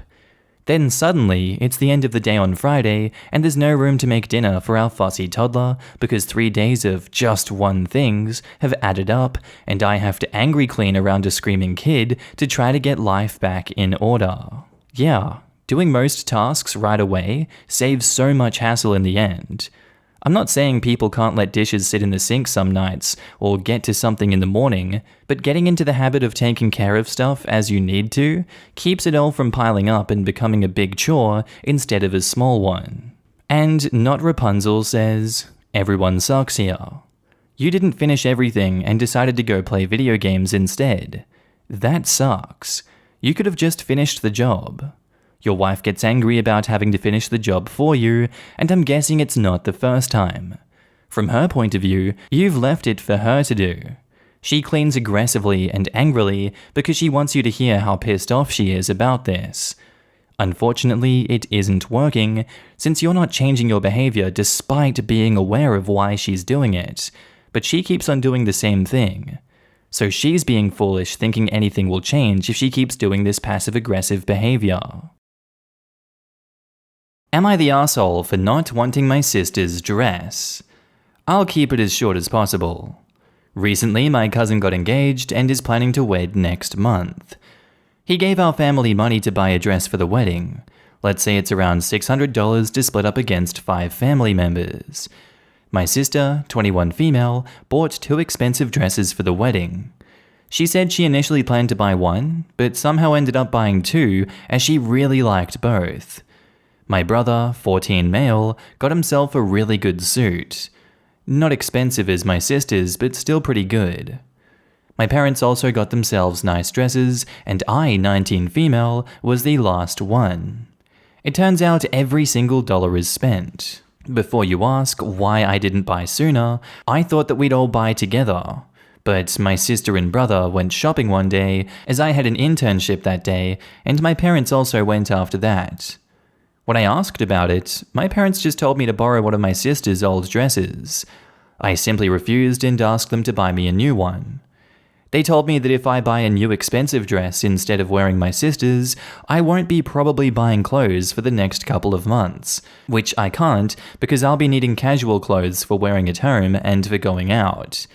Let me tell you what, being a middle child sucks. All my life, I've been either using my sister's or buying the cheaper ones compared to my sister. Not just clothes, literally everything. Even my college fund was used for my sister just because I was able to secure a 95% scholarship. I'm a really good student. They did ask me before taking the money out and I said okay because it happens every time. All the money they've saved for me or they gave me has been taken back by my parents or sister and only paid back a little so far. So am I the asshole?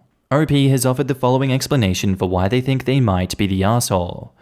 I feel like I might come off as ungrateful or selfish for not wanting to use my sister's dress. Look, OP, at the end of the day, you are being afflicted with middle child syndrome. You're 19, your sister is 21. That college money wasn't hers to take. Unfortunately, you did get pressured by your parents into handing it over. You've been shafted your entire life, and it doesn't seem like people are really acknowledging that. I feel really bad for you, and I'm so proud that you're standing up for yourself in this instance. You got shafted once again in this instance because your sister bought 2 expensive dresses for the wedding. She gets away with this because it's what she's done for her whole life, and that means that one of the dresses wasn't for the wedding, she just wanted that money to spend for herself, because she can continually get away with it. You're 19, it's time to put your foot down and say no, screw you, give me more money to buy my own expensive dress. Make her return that dress or something to make up for the money, stop enabling the older child's stupid attitudes. Not the asshole OP.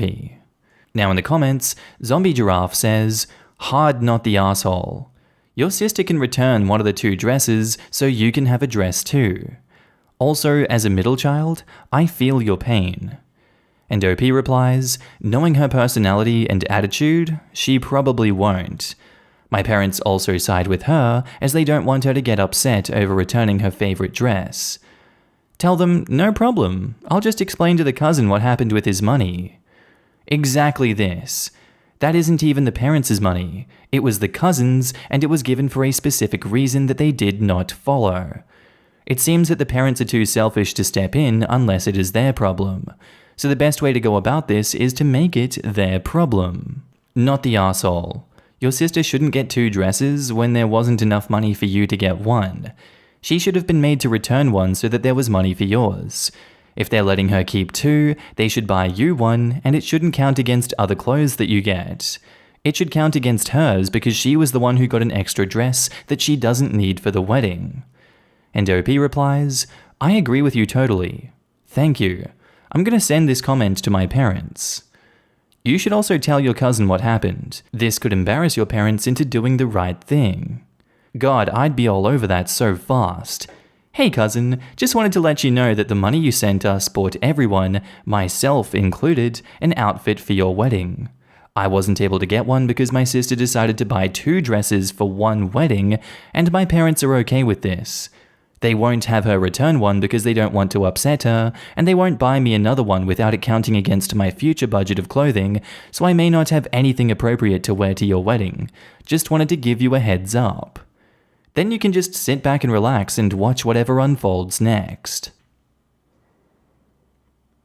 And now onto our update. Thank you so much for all your opinions. It was really helpful. As many of you are saying, I've decided to stand up for myself and I'm not going to accept this kind of treatment anymore. Back to the story, I called my cousin and told him what happened. He understood the situation and called my parents. With my mum asking about the wedding plans, he casually mentioned that he saw a cute dress which would suit me and that I haven't bought any dress yet, that I should buy that one. So he asked for the refund of my share. My mum tried to manage the situation by saying that I already had one, but he was firm in buying the one that he saw. This was all made up by my cousin to ask for the money in a non-hurtful or non-suspicious way. Eventually, my parents transferred my share of the money to him. No, my sister didn't return her dress. He mentioned that he's going to take me out next weekend for shopping as well as dinner with his fiancée. They offered and I declined, but they insisted, saying it's not a big deal. They're both so sweet. Somehow, my sister ended up hearing this. She came to me saying that she'll come along and that it's unfair that I'm the only one going out with them. She didn't talk much or form a nice conversation when we first met his fiancée, so they didn't invite her. I replied with, "Maybe you should have been a little more nicer instead of acting like a spoiled brat, and you finished your shopping already, so you literally have no right to come along. So stop being so entitled and suck it up. They don't want you to come." Which pissed my sister off. My parents didn't take her side this time and remained silent, which pissed her off more. God, I loved the look on her face when she walked out. She was really frustrated and was on the verge of tears, but I don't feel guilty. In fact, I've never felt any better. And edit, I'd like to add one thing, that my parents didn't cut my casual clothes budget, thankfully. 2, many of you were concerned about the dress, so I took your advice, and to be on the safe side, I'll ask my cousin if he's okay with keeping the dress. Most probably he'll say yes, so no worries. 3, finally, I'd like to thank every one of you for supporting me. I went through all your comments and I felt happy reading that. It means a lot to me. And 4, I came across a comment saying funny things, and it got the most downvotes I've ever seen. I feel like I don't want to explain myself to them, as most of you stood up for me. I'm laughing so hard at the roasted replies, so thanks once again for that. Now in the comments, very smooth of your cousin. Glad you got a chance to come out on top and hold your own against your sister. And be careful about your sister in the dress. If she's the vindictive type, she may try to ruin it. Strongly upvote this. Your cousin really sounds great, but it seems like you may need to be careful with your dress. From taking it to destroying it, something could happen right up until you're wearing it at the wedding. Congrats for taking these steps for you. Reddit cheers you on. Something could happen while OP is wearing it at the wedding. Vindictiveness does not stop just because the music plays. I am happy you finally get a dress that you want to wear and also hang out with your cousin. The cousin is also an MVP. Your parents probably didn't support her because she cost them the refund, and pushing you to go with her would probably reveal the tale of the 2 dresses. By the way, all the best moving forward. The parents could always still return one of the sisters' dresses, but it doesn't seem like they will. Sister still got an extra dress and is angry that she isn't getting to go shopping to get even more out of her cousin. The amount of greed, selfishness, and entitlement from the sister stems from the parents letting her get away with it. Sounds like she doesn't hear the word no. Our next post is by user throwback123456I890, titled, "Am I the arsehole for not paying my stepbrother's tuition?" 9 years ago, when I, 26 female, was 17, and my brother, 19 male, was 10, our mother died after suffering a long time due to chronic illness. Long story short, I got severe depression, and my dad remarried within a year. I got along with my stepmother and my stepbrother quite well. My dad kicked me out on my 18th birthday, and my boyfriend took me in. I put myself through 4.5 years of college by having an almost full-time job. After graduation, I landed a managing job with an insanely good salary and was able to pay the rest of my college debt and save a decent amount. My brother is my everything since he is all the family that I have left. August 2019, he told me our dad is kicking him out, and my boyfriend and I took him in to live with us on 3 conditions: stay out of trouble, do some minor chores, and keep up the good grades. He followed these rules and even got a part-time job to help out with groceries. He and I had no contact with our dad the whole time, just occasionally with our stepbrother who we consider a friend. When he started college last summer, I said I would pay for it if he continues following the rules. He did, and I paid. I'm incredibly proud of him because he's only getting A's and doing really well. Somehow, Dad, stepbrother, and stepmother found out I was paying. Stepbrother is going to start college this summer, and they can't afford it without taking on a huge debt. So stepmother called and asked point blank if I would pay for stepbrother too. I said no. I'm happy to pay for my brother, but I won't for my stepbrother. Since then, 4 days ago, the whole side of the family, including aunts, uncles, cousins, grandparents, etc., are calling me an ass for playing favors. I'm going crazy over it because they won't stop after multiple no's. Am I the asshole? And edit to answer if stepbrother still lives with him. Yes, he does. He turned 18 mid-November 2020. Edit 2, the family calling me out now are all from my dad or my stepmother. My mother has no family left. Also, I reached out to them after I got kicked out, but they never answered.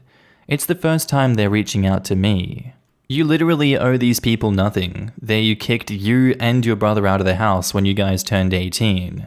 I see none of these people putting their hands up to pay for his tuition. It's just a bunch of people dogpiling on you because that's the flavor of the month. That's who we all get to unite against. We get to call you an asshole. I imagine it feels absolutely terrible being in this situation, but the good news is you can now block all of these people and continue to go no contact with all of them. It's not your fault that your stepbrother can't afford to go to college without incurring a huge debt. It's also not your responsibility. He's only your friend. None of us are entitled to pay for all of our friends' college debts. That's not how the world works. Not the asshole. Now in the comments, Spankcake says, not the asshole.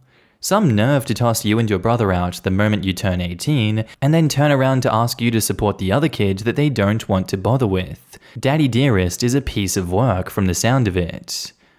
Just send the family the link to this subreddit thread, to be honest. They could use many people telling them how assholish they are. Not the asshole. Call them out for kicking out you and your brother and ask why this parenting suddenly showed up for your stepbrother. If your dad says crap again, tell him that he should have been more frugal with his savings when his idiot decided to have 2 kids and pick up a third and be enough of a bum to not afford sending a single one to college. Also, it's your money, not theirs. Your family's gonna bear and moan unless you cut their crap from the get-go. I mean, really drive it in how little you care about their opinion and how they have no say since they weren't this outspoken when you got kicked out. Side note, I was in a similar situation and had nobody there to help me. So reading this made me feel really good for you, OP. Proud of you, and I hope that you and your brother succeed with everything you do. Yeah, Dad should definitely pay for stepbrother's tuition because he paid for his children's. Oh wait. No, I mean they should definitely toss the stepbrother out as soon as he turns 18 and not care what happens to him. Same as OP and her brother. Now they can relax and not have to bother making all those phone calls. And now on to the update. So my original post from 4 days ago got more attention than I thought, so I thought I'd give you an update. Thank you all for the comments and the awards. A few hours after I posted this, I started to dig because I was wondering how they found out I was paying for my brother, since no one apart from me, my boyfriend, my brother, and my bank agent know. Turns out, a friend of my stepmother works in the administration office of the college, and she told my stepmother that I was paying. I was furious, as this is a clear violation of confidential information, and I'm currently working with my lawyer to sue her for this. Now on to the real issue. Shortly after I posted, I reread the texts I got from my extended family. To me, they seemed off, and something was irritating me, and I figured out what exactly. It was the way they accused me and blamed me that ticked it off. So I called in a Zoom meeting. It turns out that when my father kicked me out, they told me it was my choice to run away, and he's disappointed by his child. They told the same story about my brother when he kicked him out too. That's why they never reached out to me. However, they had 9 years to do anything, and they never did, so they're out of my life. I blocked them and don't want to hear from them again. As to my father, stepmother, and stepbrother, they called me again and again and again. I continued to say no, and after learning that they lied to everyone, I didn't bother to answer their calls again. I blocked them after that. My brother and I decided to go completely no contact with everyone from now on. I'm a bit sad that I won't be able to talk to my stepbrother. Like I said, we had quite a good relationship, like friends, but he supported and agreed with my dad and stepmother's way of talking to me, so I see no point in investing time in this relationship. I guess he was also just interested in the money, or he would have acted otherwise. They tried to blame me, saying that I'm responsible if my stepbrother doesn't get a good job. But I just don't care. I had to manage it myself and they didn't give a damn, so I'm not going to give in. My brother, boyfriend, and I are moving to another city 45 minutes away next week anyways, which has been planned for months now, so it has nothing to do with this. So I won't be likely to bump into them. We lived in the same city until now, and even though it's fairly big, there was always a chance of bumping into each other. I don't think they know it, and I'm not planning to tell them. If they find out, I don't care. To me, they don't exist from now on, and my boyfriend, my brother, and I will continue to live together as our little family. Also, because some people asked, my boyfriend has a big family, but they live on the other side of the world, so I've only seen them twice in the 10 years that we were together. Again, thank you so much for all of your kind words. And edit to answer a few questions, I'm not in the US. There is no family left on my mother's side.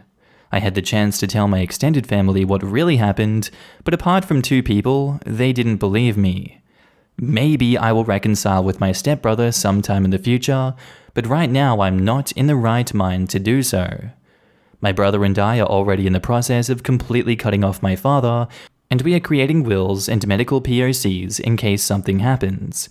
It just takes some time, but my lawyer is working on it. Now in the comments, St. Alvis says, I think I'm most disappointed to hear that your stepbrother, whom you considered a friend if not quite family, was behaving just as entitled as dad and stepmom.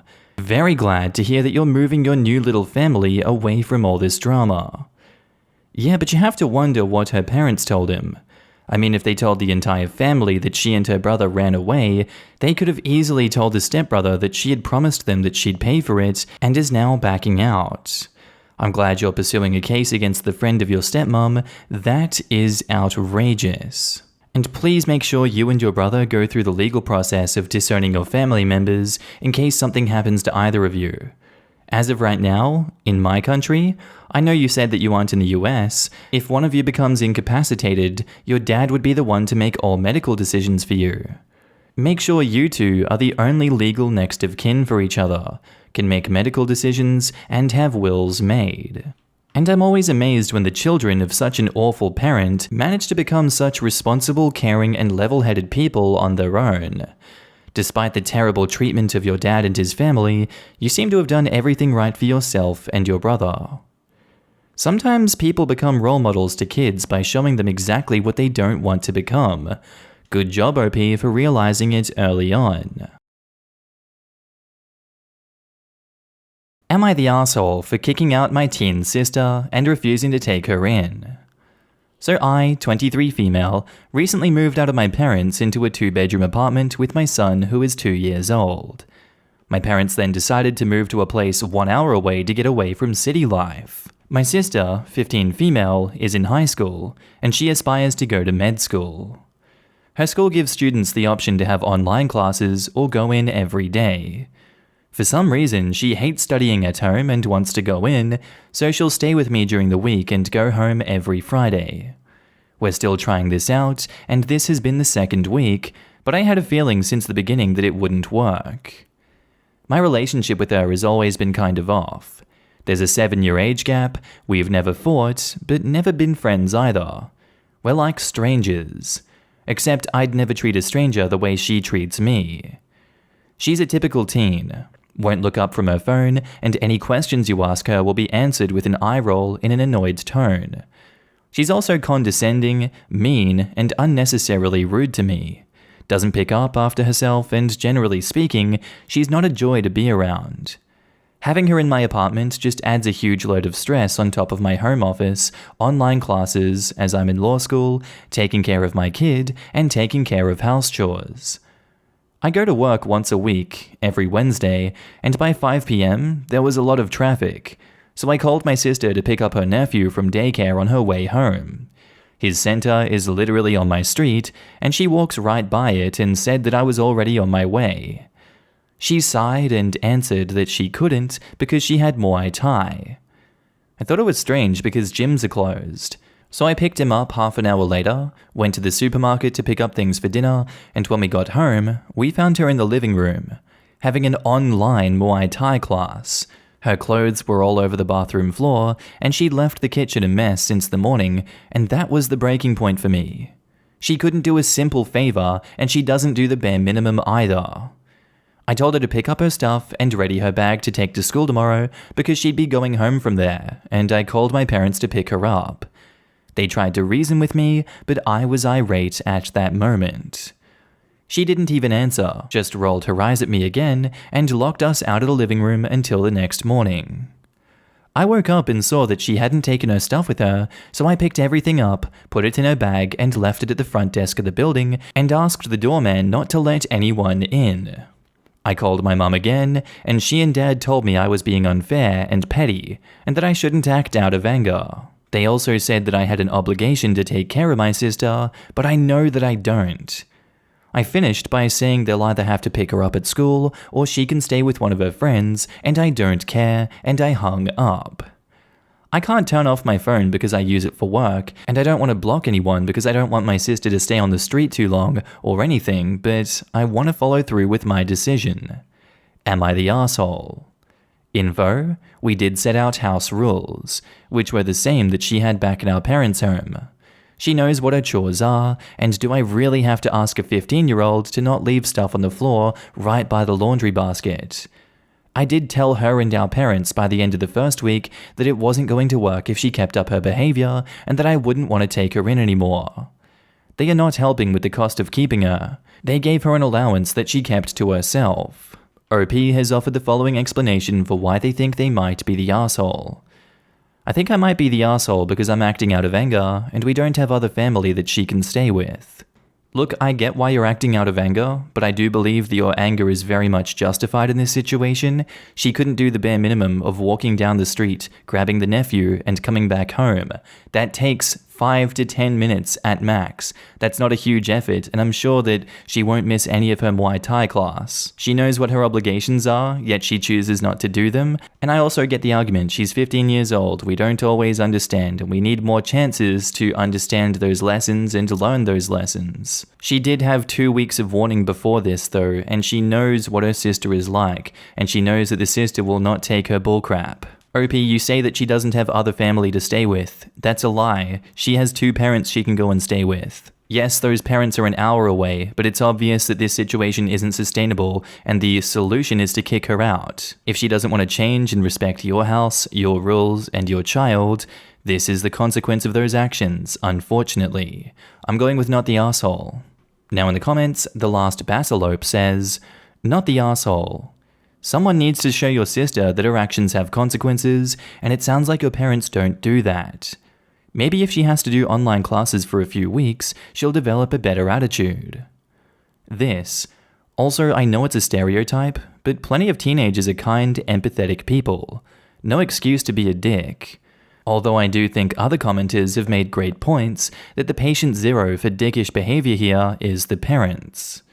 Since empathy tends to be a trait that is developed more through socialization than inherent to a person, I'd wager her behavior is because she's spoiled.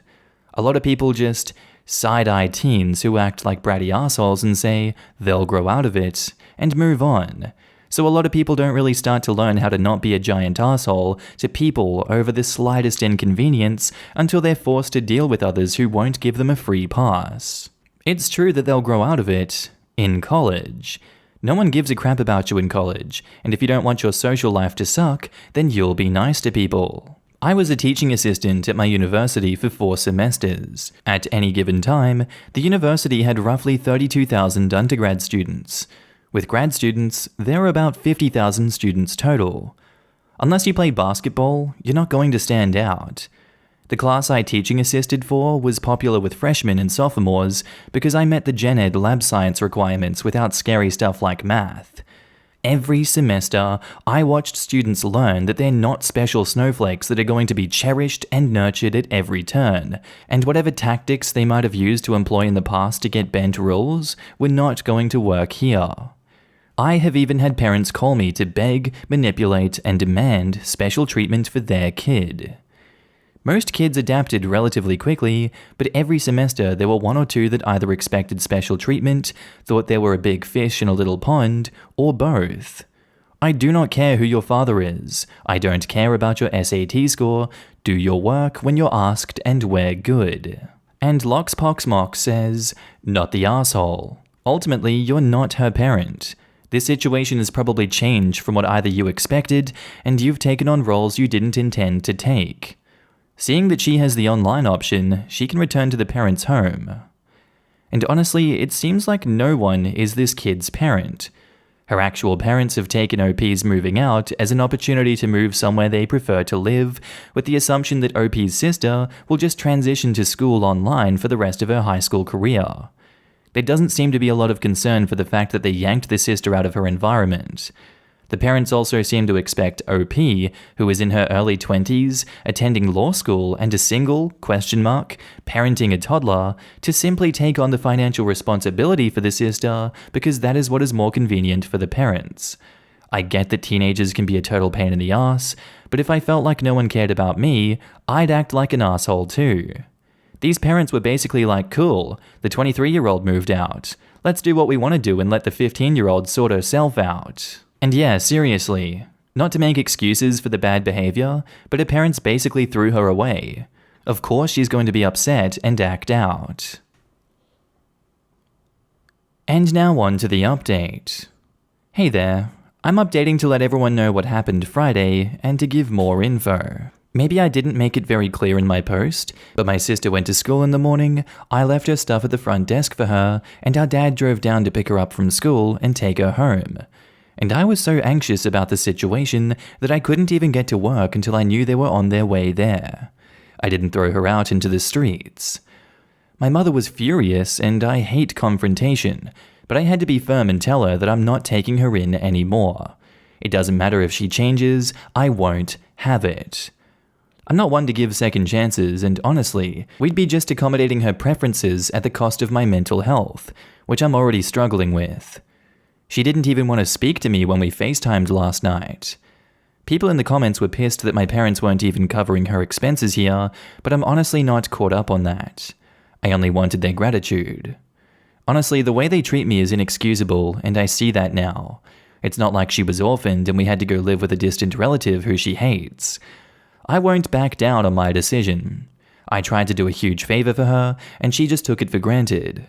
My sister is spoiled and a brat, and I'm sorry I said she's a typical teen because her behavior is not normal or acceptable. She has Regina George complex and is just a total tramp. I hope this little experiment helps her grow up. So yeah, my parents wanted to move in the middle of a pandemic and just took my sister away from the place she grew up in and from her dream school. I'm just sorry that they screwed her over by making her a brat in the first place. She will have to take it in stride, have online classes, and it won't be the end of the world. She'll even get her dream room or whatever. Some tiny amount of info about the move. They'd been considering it for a while, to be honest, because they're in love with that town. The virus is more under control there, it's up in the mountains, and they found a perfect house. Me moving out was the one condition that allowed them to go through with it, and also my dad's totally going through his midlife crisis. They didn't just get up and leave, but my sister fussed a lot about it, and that's why I offered to have her in the city with me. Bottom line is, she took that for granted and she lost it. I'm going low contact, maybe no contact with them for a while. I'm just too busy to deal with any drama right now. Some days I'm too busy to stop to breathe. My university is cramming up 3 terms in 1 year to make up for the time lost to the virus. Thank you everyone, for the awards and for the input, for helping make up my mind and for distracting me all day while I was distraught and anxious about what I'd done. Knowing my parents, this won't be the end of it. Hope everyone's well. Now in the comments, I saw your original post and I'm glad to hear that you stood your ground and will be prioritizing your own family, yourself and your son, and your own mental health and well-being. You clearly are a strong person and your son is lucky to have you as a mom. Best of luck with your studies. Say to them, I'm not responsible for my sister. You are responsible for your daughter. I chose to try a solution that is best for her because I love her, but that solution did not work. I cannot be her parent for you while pursuing your own life, and I will not give up my life only to be treated this way. End of conversation, and until your parents understand this, low contact or no contact is the way. Good luck to you and keep pursuing your dream. Your sister lost a privilege, and your parents are lashing out at you for their failure. Your mother's reaction is inexcusable. Though you're okay with them not financially compensating you for taking care of your sister, it just highlights how negligent they are as parents. It's clear that they have other priorities in their lives and found you convenient. Good on you for actually following through on setting difficult boundaries. You will thank yourself for doing this for many months to come. Our next post is by user Sister Essay, titled, Am I the arsehole for forgetting to help my sister with her essay? So I'm my baby sister's legal guardian. I've only been her guardian since June, so I'm still learning how to do this. She's struggling in school and just barely passing her classes. She's at the point where if she fails another class, she has to do another semester of high school. She's in a support class at school, and I have a tutor come in once a week, plus I try to help her when I can. She told me on Friday, April 2nd, that she has this huge essay due on the 8th, and that she's clueless on how to do it, and asked me to help her with it. It was her spring break, so no support class, and her tutor went on vacation. I've been crazy busy with school and work. I'm a nurse, and in school to be a nurse practitioner. But I had Sunday off, so I offered to help her after we have lunch with her grandparents. And then on Saturday, I remembered that I had plans with friends on Sunday, so I told my sister that I was busy on Sunday, but I promised that I'd find some other time to help her. On Thursday night, she started crying and yelling at me because her essay was due the next day, and she hadn't started because I haven't been available to help her. I emailed her teacher and asked her for an extension and explained that I haven't been able to help her and she doesn't understand how to do her essay. The teacher gave her until Sunday. On Sunday, I had to work a double shift at the hospital and was gone from 6 a.m. to 11:30 p.m. When I came home, my sister was crying because she only had 2 sentences done on her essay and it was due in half an hour. I emailed my teacher again and she gave us until yesterday. My sister was able to get a full hour and a half to work one-on-one with the teacher in her support class. There's 3 teachers and 7 students, so she usually gets some one-on-one time, but not the entire period. They finished the essay with her tutor and was able to turn it in on time. After school yesterday, my sister came up to me and said I should have told her if I didn't want to help her with her essay.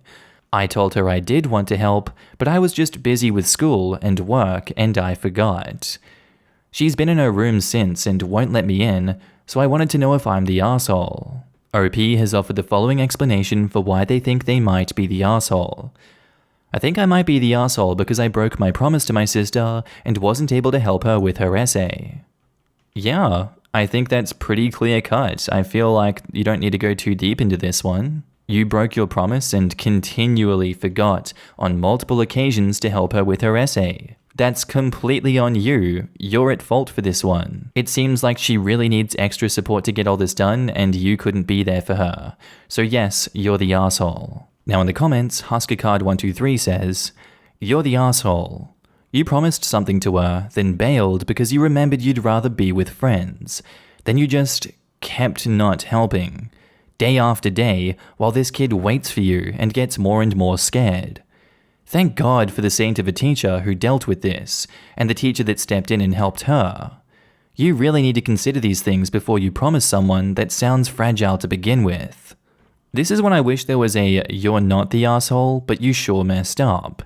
You're gonna get a lot of "you're the asshole, but you're not, and here is why."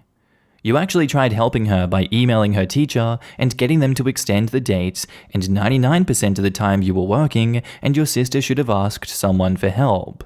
But you should have cancelled that event with your friends because your sister's grade isn't the best, and this is a big assignment.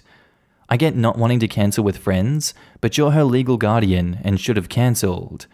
Also, just ignore the post putting words in your mouth. You never said you liked your friends more, and taking care of her obviously means you love her. This is powerful. Definitely OP has a learning curve with her priorities, and I think there should be a conversation when her sister calms down about how they can meet in the middle and navigate their new normal together. But most of us who were raised from birth by our parents didn't see their royal screw-ups. Acknowledging that OP messed up, but still tried in their own way to help, is important. And with this life lesson, they will continue to improve for their sister. The situation was definitely stressful and sucked, but there's always the chance to recover. And now on to the update. So it's been a few days since my original post, and I wanted to update y'all on our situation. My sister is obsessed with Lush products, but she always says she can't justify spending money on herself, so she rarely uses their product. So I went to Lush and got her a gift box full of bath bombs and bubble bars and soaps and bath melts and body butters, and I left a note on top saying that I'm sorry and asked her to talk to me. I told her that after this semester ends next month, I'm going to take a break from school so I can have time for myself and can focus on her. She was completely against it, but eventually gave in when she realized I'll get to spend more time with her than a few minutes after school and tucking her in at night. Now she's on board and excited for the semester to end. About her essay, she got a B-, and that's huge for her. I promised her that I'll take her out to eat on my next day off as a reward. And to the people who said that if I can't handle being her guardian, I should put her in foster care or find another relative to take care of her, there's no way in hell I'm letting that little girl go anywhere. I've been taking care of her for 10 months and I made one mistake. I love her more than anything, and she knows that. Now in the comments, LazyShift1500 says, "That's a great update. Take the semester for you guys to find your rhythm and then head back. Ignore those saying foster care. With a transition that big, it takes a minute to find your footing. Good luck to you both." And OP wanted to say my parents had me in their 30s, were financially secure and pretty level-headed. They make some whoppers of mistakes. There is no manual. We moved past this because they would own up, apologize, and explain where and why they went wrong. I've always been pretty forgiving and not resentful because of this open communication. Ultimately, I understand every mistake they've made was them attempting to act in my best interests, or the occasional whoops, I'm a fallible human being too. Sounds like you're going down the same path, and I'm happy and proud of you for it. Well done, and all the best. OP, I agree with everything in this. Reading this comment made me think about something. If you will forgive unsolicited advice, be careful about tying together presents and apologies. I don't think that you did anything wrong here, I just think that it's really important not to have this be your ongoing practice. You did a lot of great things in your apology, really reflected on what you messed up and the impact it had, thought about how to make real changes to prevent it in the future, and showed your sister that she matters. Those are the things that you need to keep doing. Separately, giving your sister presents and showing her how much you love her is really important.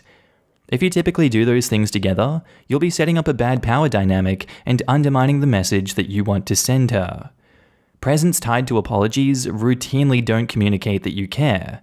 It communicates that you don't want to feel bad, and it'll make her associate gifts with negative things. Again, I don't think it's bad that you did it this time, just something to think about as a new parent and guardian. And I wish you both all the best. I had my kiddo pretty damn young and made so many mistakes. I always felt we grew up together, and she's doing so well in life despite me, lol. This is just to say breathe, and find your path with your sister. Be honest with her. She'll understand when you're unsure or forgetful. You love each other and you were there for her. Don't sweat the small stuff. Give yourself grace and expect it from your sister. Give it back to her tenfold. You got this and good luck to you both. And Leather Daddy Longleg says, this is such a lovely update to read. It sounds like she's in a good spot having you as her person, hard as it may be for both of you. A word of advice from a stepmom who acquired anxious kids very suddenly, don't ever, ever use the word promise unless it's something that you can 100% achieve or that you will run yourself into the ground to make good on. The kids trust me that if I say maybe, it may not happen, and I have a good reason, but they know if I promise it, it will absolutely be done in the time frame I stated. It's so valuable to have that trust that you can key in with one word, especially for anxious developmental kids. Good luck to you, and I hope you have some support for yourself, and I wish you both all the best. And OP replies, I can make the dinner thing happen. I'm not working on Friday, so I have a fun night planned for us.